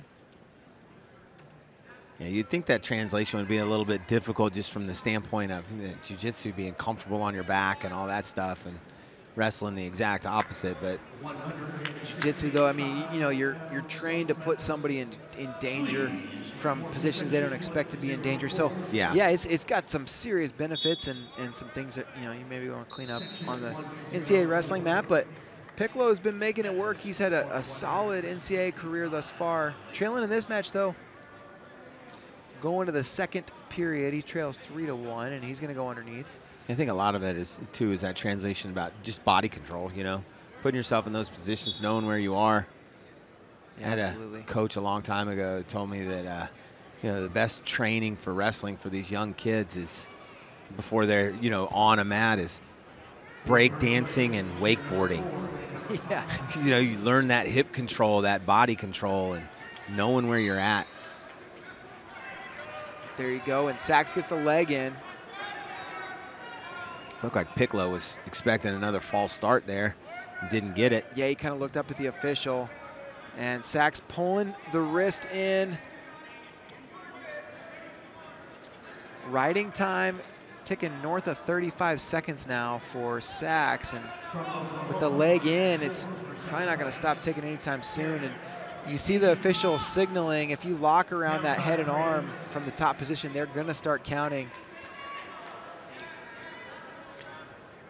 I mean, Sachs has that leg in deep and figure forward. I mean, he's got total control over Piccolo's hips. Half Nelson there from the opposite side of the leg ride for Sachs momentarily, and riding time now at 1:10. Sachs, in his 4th year at North Dakota State, been getting a little bit better every year. And they're going to call Sachs for stalling. That's been a point of emphasis this year. If you're on top and you're not working to turn, they're going to hit you. And I don't know if I've seen it quite as often as I expected to, but definitely more than last year. Yes, because, I mean, last year, that was one of the major complaints that a lot of people had. That's the second false start. Next caution will be a point against Sachs. Mentioned Sachs, a little bit better performance every year. Clean start this time. And now crab ride position, gets both legs in momentarily. Piccolo looking to hunt the head, and Piccolo now up to his feet. Sachs returns with the leg in. Piccolo, an NCAA qualifier last year, and Sachs, he's going to do himself a favor if he can get a win here. Yeah, this would be a big win. And looking for a turn is Sachs. Piccolo looking for the defensive fall, but he's going to give up near fall. And Sachs now, can he settle in? 20 seconds left to go in the period. Oh, Sachs has got Piccolo in all kinds of trouble here. This is tight. That's the fall. There it is. Yeah, that was Big flex, Gavin Sachs. Great transition.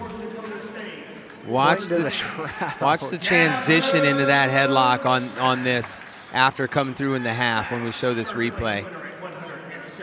Gavin Sachs, he gets 3rd here at the Southern Scuffle. Man, all these high fives. He's going to hurt some hands over there. Good for him. Here's that fall. Settles in, and that headlock is tight. Good win there, Gavin Sachs. And he is all kinds of fired up. And why not? That's a good win. That's a big win. Big win. We got the 7th place match still going on over here. And another Oklahoma. Yeah, interesting one here. Travis Mastro Giovanni, formerly at Oklahoma State, now wrestling in Northern Colorado. He's wrestling Garrett Ninehouse, originally from Purdue, now at OU. And it's Mastro Giovanni leading by a point with just under a minute to go. Mastro Giovanni started at Oklahoma State at 149 pounds, and now look at him at 174. It doesn't look like there's any way that this man ever made 149. No, not at all. Ninehouse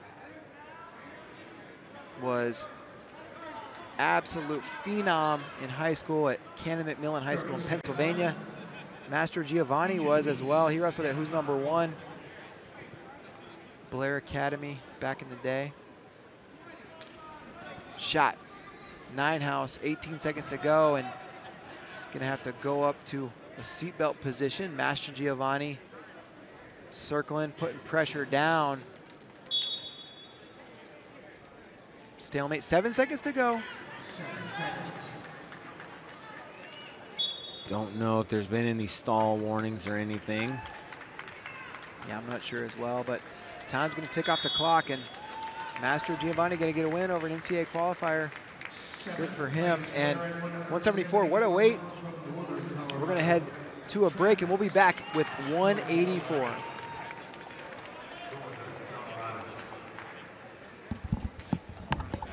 All right. 165 Summers Scuffle medalists.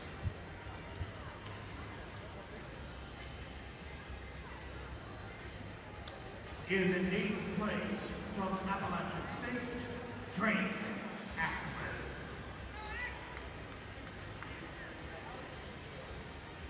7th place from Oklahoma, Cale Carlson. In 6th place from Northern Colorado, Laker Hernandez.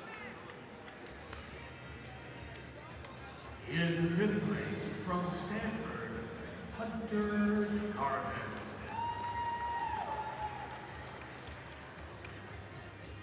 In 4th place from Indiana, Tyler Lillard.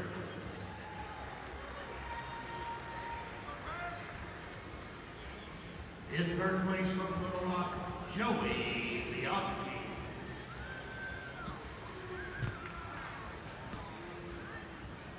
Southern Scuffle runner-up at 165 pounds from Arnie Nutter Philippowicz.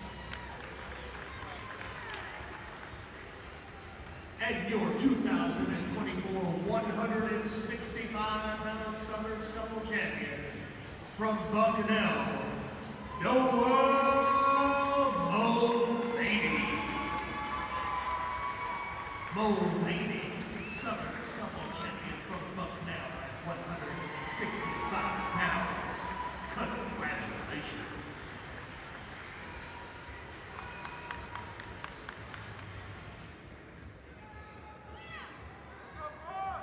You know what's coming, hands up.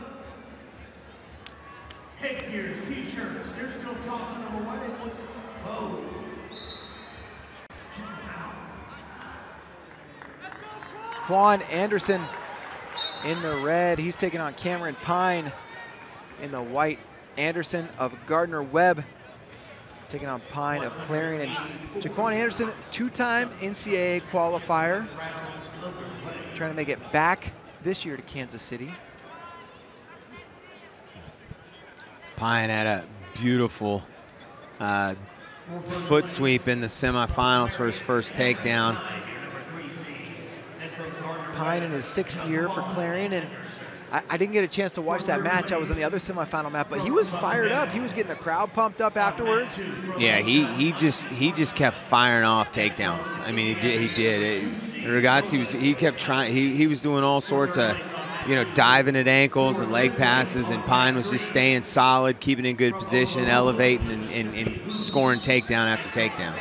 Shot Anderson, and Cameron Pine has done all of his NCAA wrestling at 157 or 165, mostly 165, until this year. Now he's up at 184 and taking on Anderson, who is a guy with a ton of power. Yeah, he is very explosive. Some great matches in the SoCon tournament last year to get himself into position to qualify in what was arguably the toughest weight class at the SoCon last year, 184. You get a chance to follow the SoCon really closely, so very familiar with Anderson. His early round matches here, I mean, just running through people. Yeah, when he opens up and is firing all cylinders, I mean, he's explosive, good technique, strong as can be. Sometimes he gets cautious and won't just open up. His semifinal match against Giuseppe Hoos of Oklahoma was one of those where he was pretty strategic, pretty cautious, and then all of a sudden the third, boom, hit a takedown, and it was a no-doubter. So see what his strategy is here in the finals. No score, 50 seconds left in the first. Yeah, nobody's really put forth a legitimate attack here.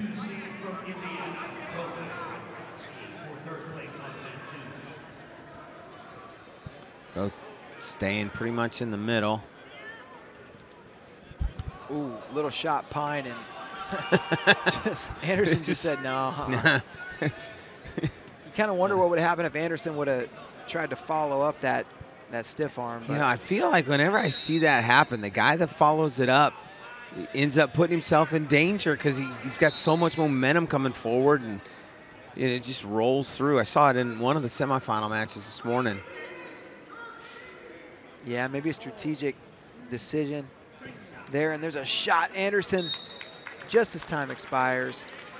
Coin flip, gonna go to Pine. He's gonna defer his choice, and now Anderson going underneath. You know, Cameron Pine making the decision to go up in weight class, and that's something that you see now, I think, more often than you used to. Guys just deciding, hey, you know what? If I'm gonna keep wrestling, I'm gonna go up. And for Pine, working out so far, and it's gonna be a quick escape for Anderson. But Pine now finds himself in the Southern Scuffle finals, and that move up in weight not negatively affecting him at all. Yeah, I think sometimes that move up in weight, you know, while you may be giving up a little bit in strength here, you know, as you go to these different weight classes, styles are different, you know, and there aren't too many 84-pounders that are used to wrestling somebody that's been competing at 57. They wrestle a little bit different. I mean, wrestling is wrestling, and I'm sure you're going to see occasionally an 84-pounder that looks like they wrestle like a lightweight, but, you know, that could help contribute to some early successes. Good little fake there from Pine. He's got Anderson reacting. You get the feeling that Pine's going to have to be very strategic with his leg attacks. Yes. Yeah, as Anderson is just super powerful. Sorry, if we pause a little bit, because there was a fall over there in the third place mat. It always makes you turn your head. Yeah. Anderson's thighs are just... It's a big boy. Yeah, so thick, so strong.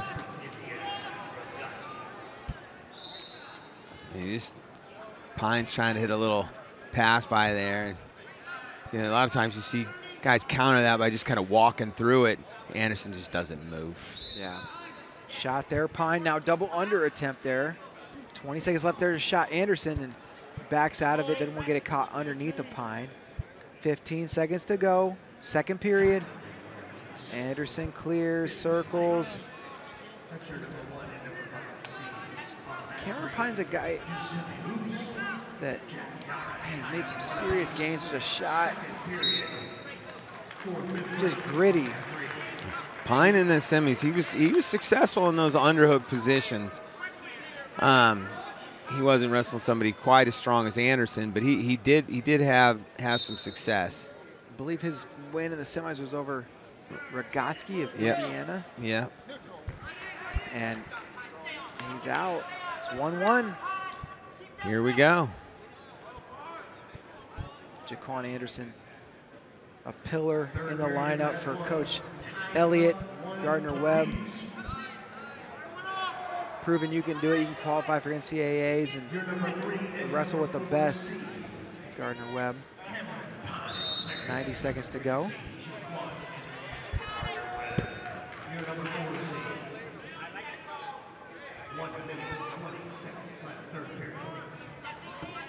Anderson takes a shot, backs out of it. You know, he's getting quite a bit of penetration shooting way out.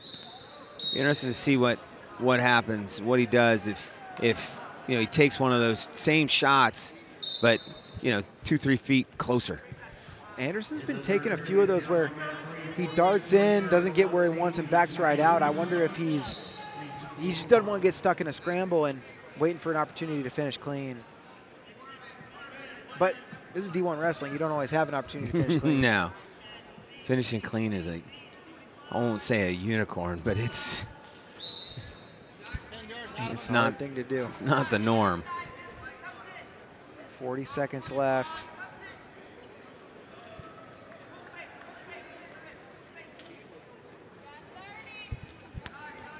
Underhook.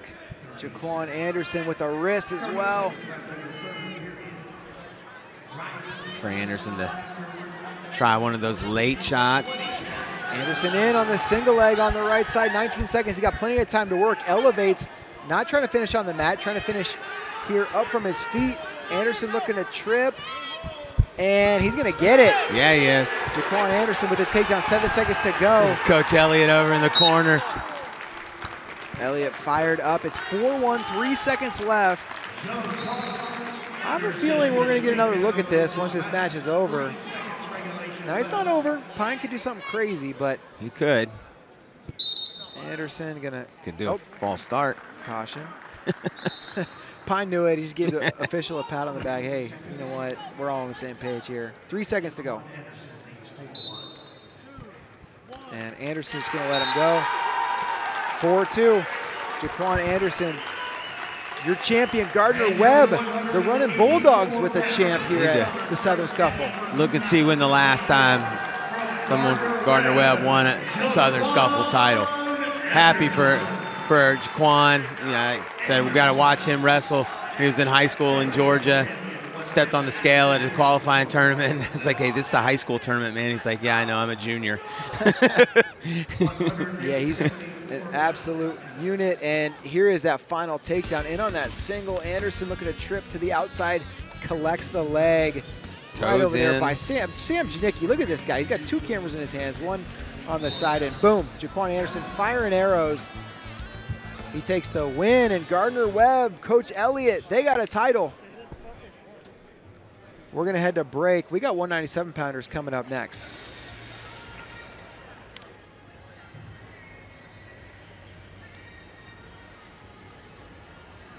We will move ahead in 8th place from Oklahoma. And I hope I did your name somewhat justice. In 8th place from Oklahoma, Garrett Eatonlease. In 7th place from Northern Colorado, Travis Mastrogiovanni. In 5th place from Appalachian State, Luke Uliano. In 4th place from Oklahoma, Tay Picklow. In 3rd place from North Dakota State, Gavin Sachs. Southern Scuffle runner-up at 174 pounds from Indiana, DJ Washington.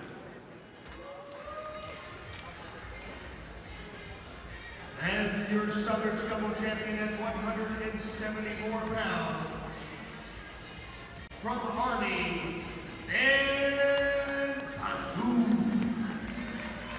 Ben Pazook, the Southern Scuffle champion 2024 at 174 pounds. Congratulations.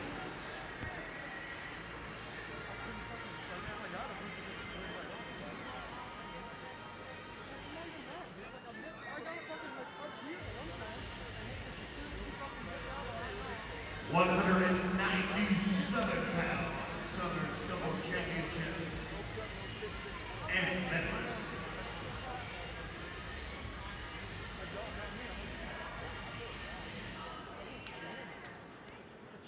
Here they come.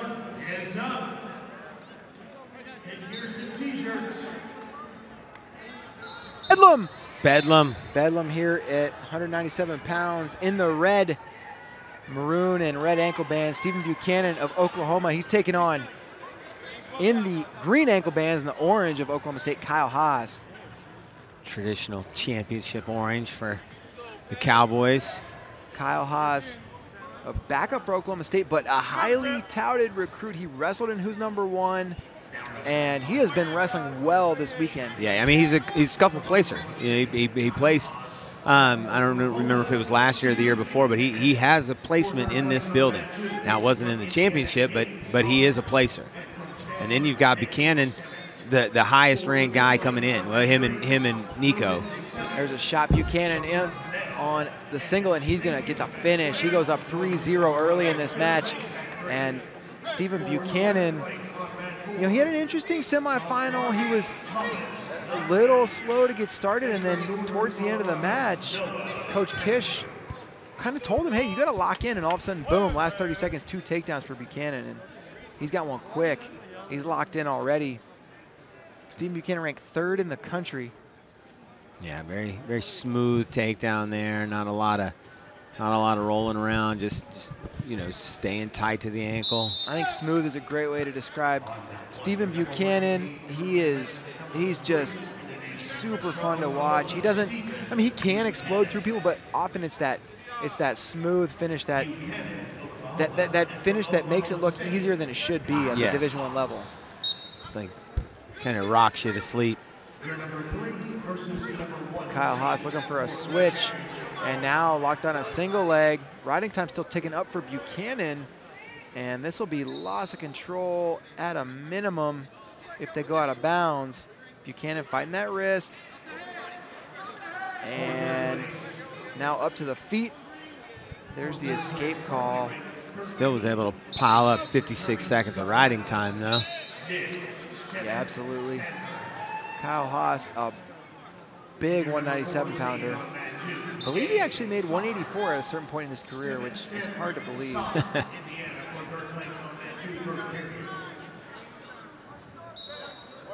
Haas moving forward. Buchanan circles in.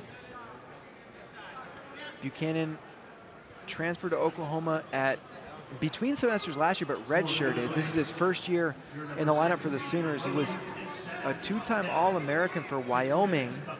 Didn't get to compete at NCAAs his freshman year in 2020 because nobody did. It was COVID. Sad, sad day in my life.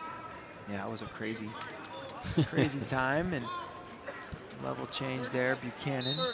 But Buchanan with 8th and 3rd place finishes for the Wyoming Cowboys. Now trying to improve on that as a Sooner. Left side underhook, Haas.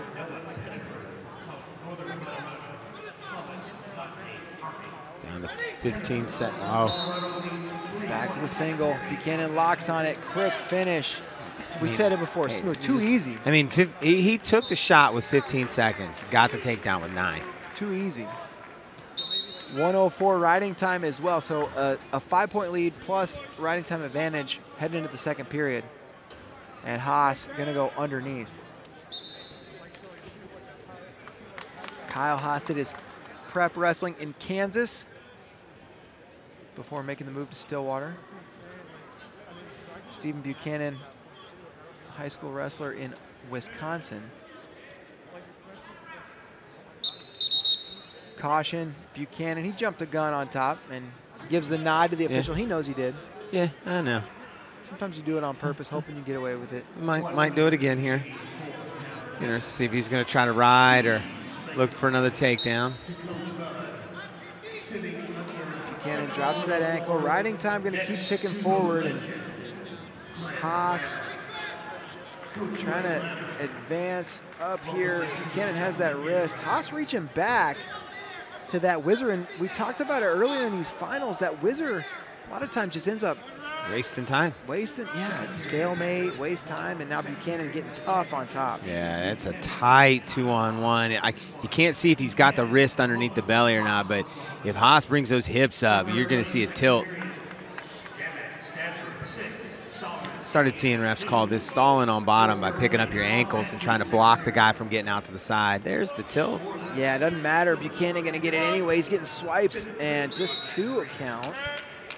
But it is, I mean, it's an interesting stall call. It doesn't quite look like stalling, but I think it is. Yeah, I mean, look, if you're telling the top guy to come off the hips and the bottom guy's lifting up his ankles, blocking you from coming off the hips, well, then that should be stalling on bottom.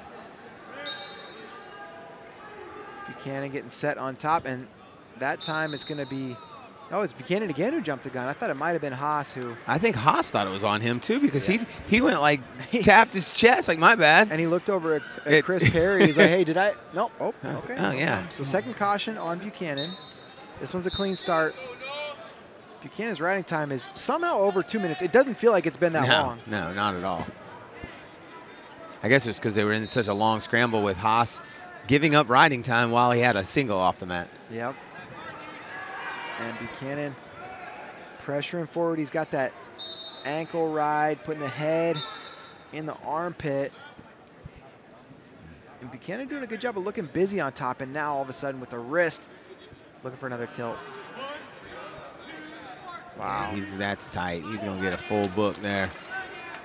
4 more coming. It's going to be a 12-1 lead once Buchanan switches to another position. 12-1. Buchanan, man, just a gritty follow to that stand-up from Haas. I think Haas thought he was out. Yeah, I thought he was out. And Buchanan just dropped down again, smooth, nice and easy. Grabs the far ankle, brings him back down. 2 count on the lower leg stall and lets go and rides him out. Now Buchanan going to go bottom, and it's 12-1. If he gets out, he's going to be in position to win this match by tech with the takedown. Yeah, and you just, you see so many just dominant tech falls. This doesn't feel like a dominant tech fall, but it has been. Yeah. I mean, he's controlled every position. And you see absolute focus there from Buchanan. Looking at the official little sit-out finish. He's out. It's 13-1, and a takedown would do it.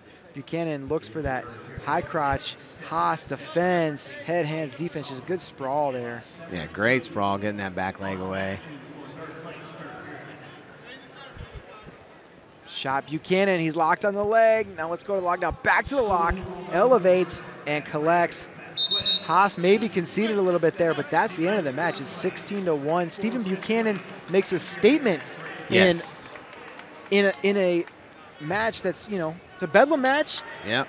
Gets it 16-1. Stephen Buchanan looking really locked in here at 197. He's your champion at Southern Scuffle. Big win for Stephen Buchanan. Yeah, he looked like the 3rd-ranked guy in the country right there. And, sometimes these guys come in here in finals, and sometimes they look as good as what Buchanan did right there. He looked as good as, somebody that's going to be in contention for a national title. Yeah, absolutely. And we'll get another look at some of the highlights here. There's that finish, just too easy for Stephen Buchanan. And there's another single leg, and he's able to get the finish. It looks like we're watching the same position, same position over and over, but these are different takedowns, and Stephen Buchanan gets it done. Great work there, and we're going to head to a 5th place match over here. Way over there. Oh, 3rd place? 3rd place match, pardon me. And this 3rd place match, it's going to be Nick Stemmet.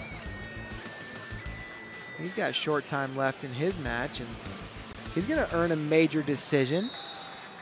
Stemmet came into the tournament ranked 16th in the country. He gets the win. He's dominant in the semis, dominant in his 3rd place match. He fell to Haas in the semis, but looked great there for a major good win for Stanford's Nick Stemmet. Way to finish it out. And we're over here, 5th place match. There's the 5th place match. Yeah, we got Xavier Vasquez over there. He's got a 2-0 lead, and Vasquez taking on Logan Diacides. Just the 2nd period over there. We've already finished our 7th, 3rd, and 5th place matches. So this is the last one here at 197 before we move up to the heavyweights. Doesn't look like riding time's going to be a factor. We're going to go into the 3rd period with no riding time. So Diacides going to have his choice. He looks like he's going to go neutral. He's got that head wrap, gable wrap. That's probably why they're just now entering the 3rd period. Yeah, you got a little blood spatter evidence on the singlet of Vasquez, and Xavier Vasquez in his 6th year for Northern Colorado. His career's gotten a little bit better every year. Started out with a losing record, but has moved up to some 500 seasons and been in the starting role the last couple of years. Now looking to improve on that even further. Yeah. Move up to advance to Kansas City. Shot Diacides, he's got the leg, and Vasquez kicking out. Vasquez in position to just kind of stalemate this. He has that bottom wrist, and now Vasquez kicks over. Good adjustment there from Vasquez. Yeah, he went a double kick over to get himself deep enough to lock in the crotch. It's like the cha-cha slide, reverse, reverse. Minute 13 left in the 5th place match. I think the industry needs to come up with standard names for all these scramble maneuvers. Yeah, I mean, it's going to be tough. There's some crazy stuff. Well, I mean, it helps that Nolf's not competing in high school anymore. Yeah, that's true. Or college. he just invented them while he was on the mat. He did. Win Dixie. See kids hitting that move. Oh, yeah. Gage Wright hitting the Win Dixie, giving credit to Jason Nolf in the Ironman finals. Love to see it. 44 seconds left. Vasquez trying to finish this 5th place match out. Trying to circle back in. And stall warning against Vasquez. First stall call of the match. 30 seconds to go. Logan Diacides in his 3rd year for Bucknell. He was a starter as a true freshman. And look at this, Vasquez in on a single. Can he finish? Or can he hang on? Yeah, that's really all he needs to do. 10 seconds left, stalemate is the call. Diacides, a starter 2 years ago, was 15 and 17, and last year, a backup now, a starter again. Shot. Diacides, and it's going to be Vasquez getting it done. He's your 5th place finisher. We've got heavyweights coming up next. Can't wait, one more match. We'll be right back.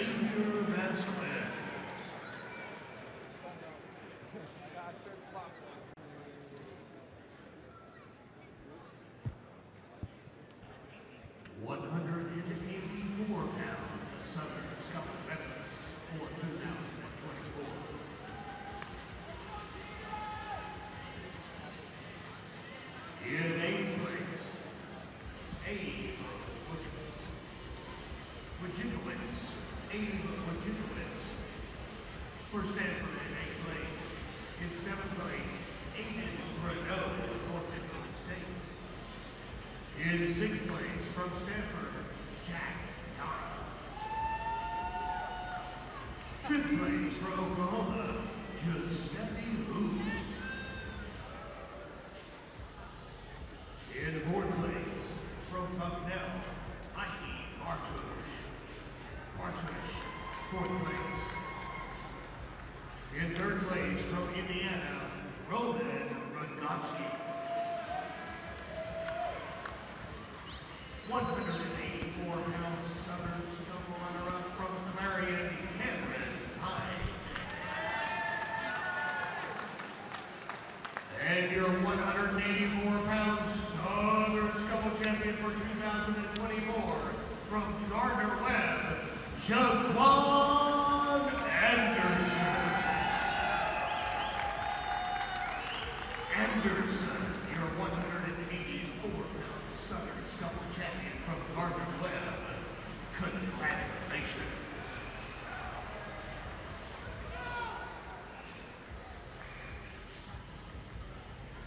Heads up, t-shirts coming your way. Here comes the headgear.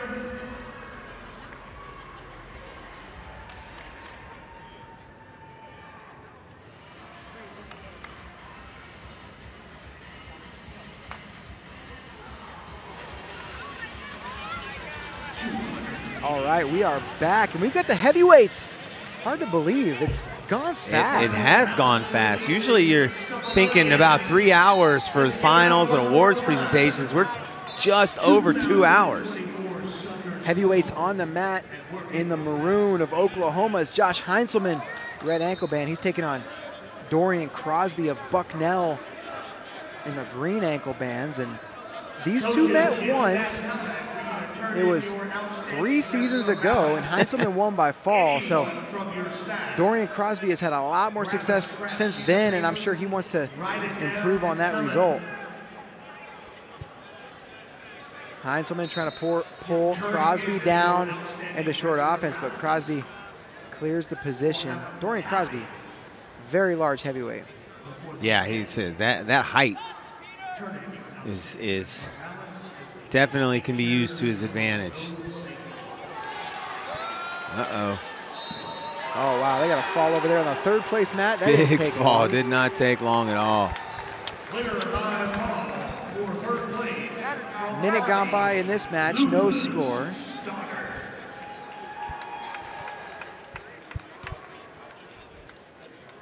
Heinzelman, solid in the hand fight.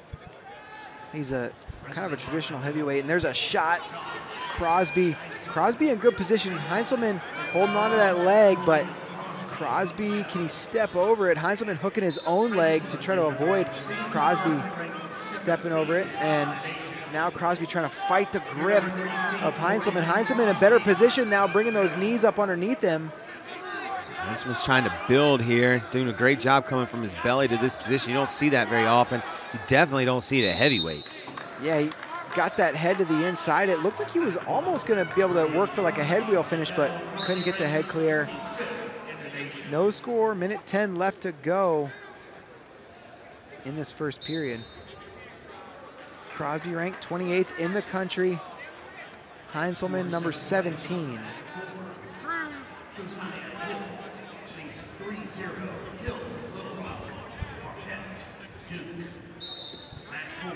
Heinzelman still wrestling tough in that short offense, trying to pull Crosby down into it.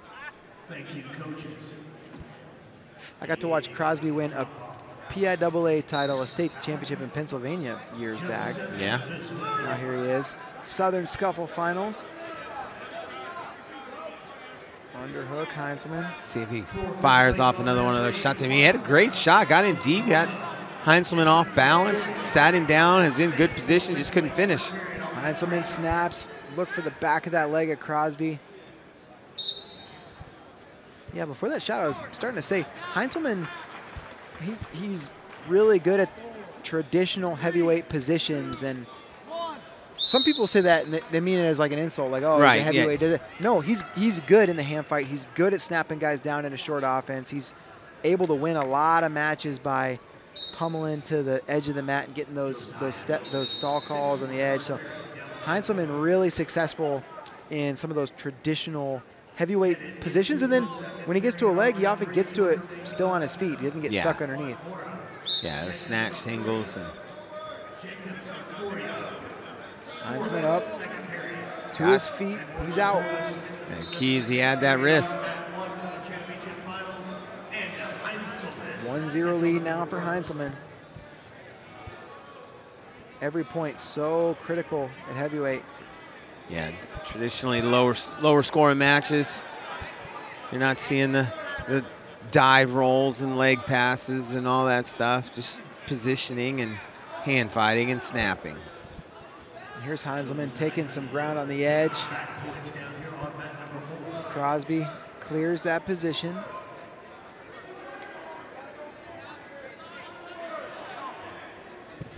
Shot Crosby. Heinzelman, oh wow, he had a cradle lock for a minute, but now in on the single with the leg elevated, he's not stuck underneath. Crosby fighting wrists. He's trying to keep Heinzelman from locking, and now Heinzelman in good position, gonna try to elevate, look for a trip, and Heinzelman cuts it back the other way. There's the takedown. Beautiful sit back. Crosby was on those wrists, but he wasn't able to get his foot down onto the mat to square up completely, and Heinzelman just sat him down. 4-0 lead now for Heinzelman, 45 seconds to go, and that's a big lead in a match like this.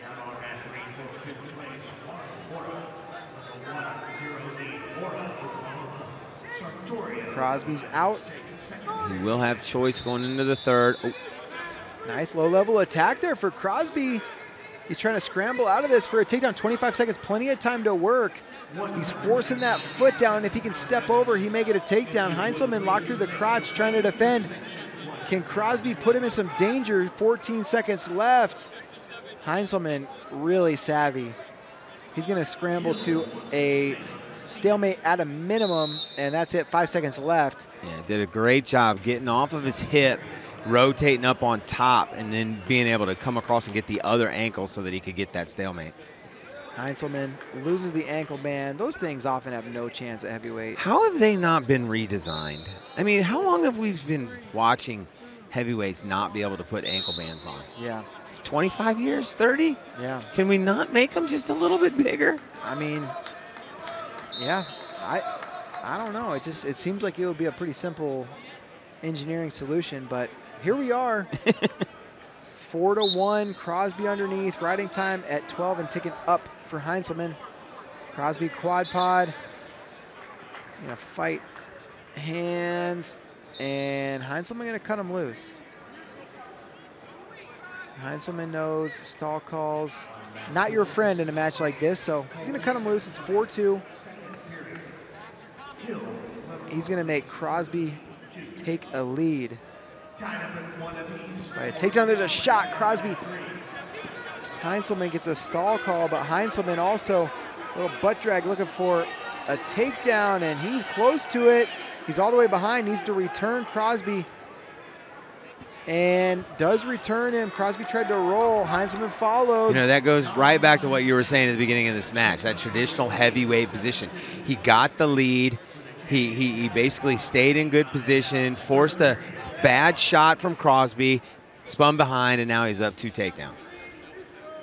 Great tactics.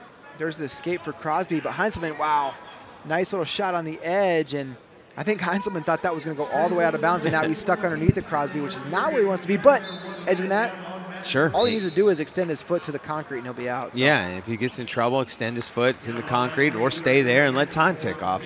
46 seconds left to go. Crosby needs a couple of takedowns.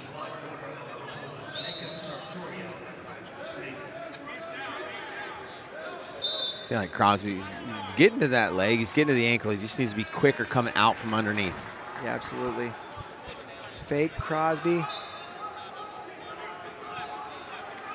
Or it could end the night by launching him. That'd be fun. Yeah, that'd be all right. A little shot there, Crosby. Crosby picking up his footwork. You know what? If he earns another stall call, he'll be within a takedown. Shot, Crosby, out of bounds. Action is the call. I thought Crosby might have been doing enough during a stall call there on the edge. I don't think Heinzelman would be, I don't think his feelings would be too hurt if he gave one up. He's okay. 12 seconds left. Shot Crosby. Heinzelman's going to try to hold on here in short offense for the win. 4 seconds left. And Heinzelman close to a go behind. Josh Heinzelman going to get it done, 7-3. The Sooners with back-to-back champs in the upper weights. Josh Heinzelman, Southern Scuffle title. We're going to get a look at some highlights here before we say goodnight. And there were plenty. Here we go. Here's that single leg. Here's that sit back there for Josh Heinzelman. Gets the takedown. And here's the roll from Crosby. Heinzelman followed. That was his second takedown of the match. Nice win for the heavyweight from Oklahoma. Travis, what a set of finals. What stands out to you from a great night of wrestling? You know, it's these up-and-coming programs they're doing well. Bucknell, 3 in the finals. Northern Colorado, 2 champs. You know, they're not these traditional powers that they came in here, took care of business, have some quality wrestling, and Stephen Buchanan is going to push for that finals appearance. Yeah, incredible wrestling. So much great action. We're going to leave you guys with some highlights. I'm David Bray for Travis Gerard. Thank you guys so much for tuning in. We'll see you guys next time. Have a good night.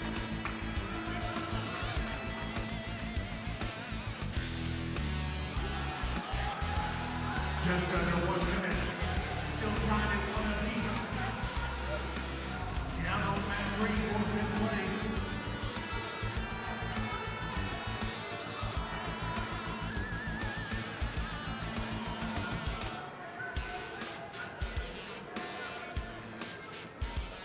30 seconds. 10,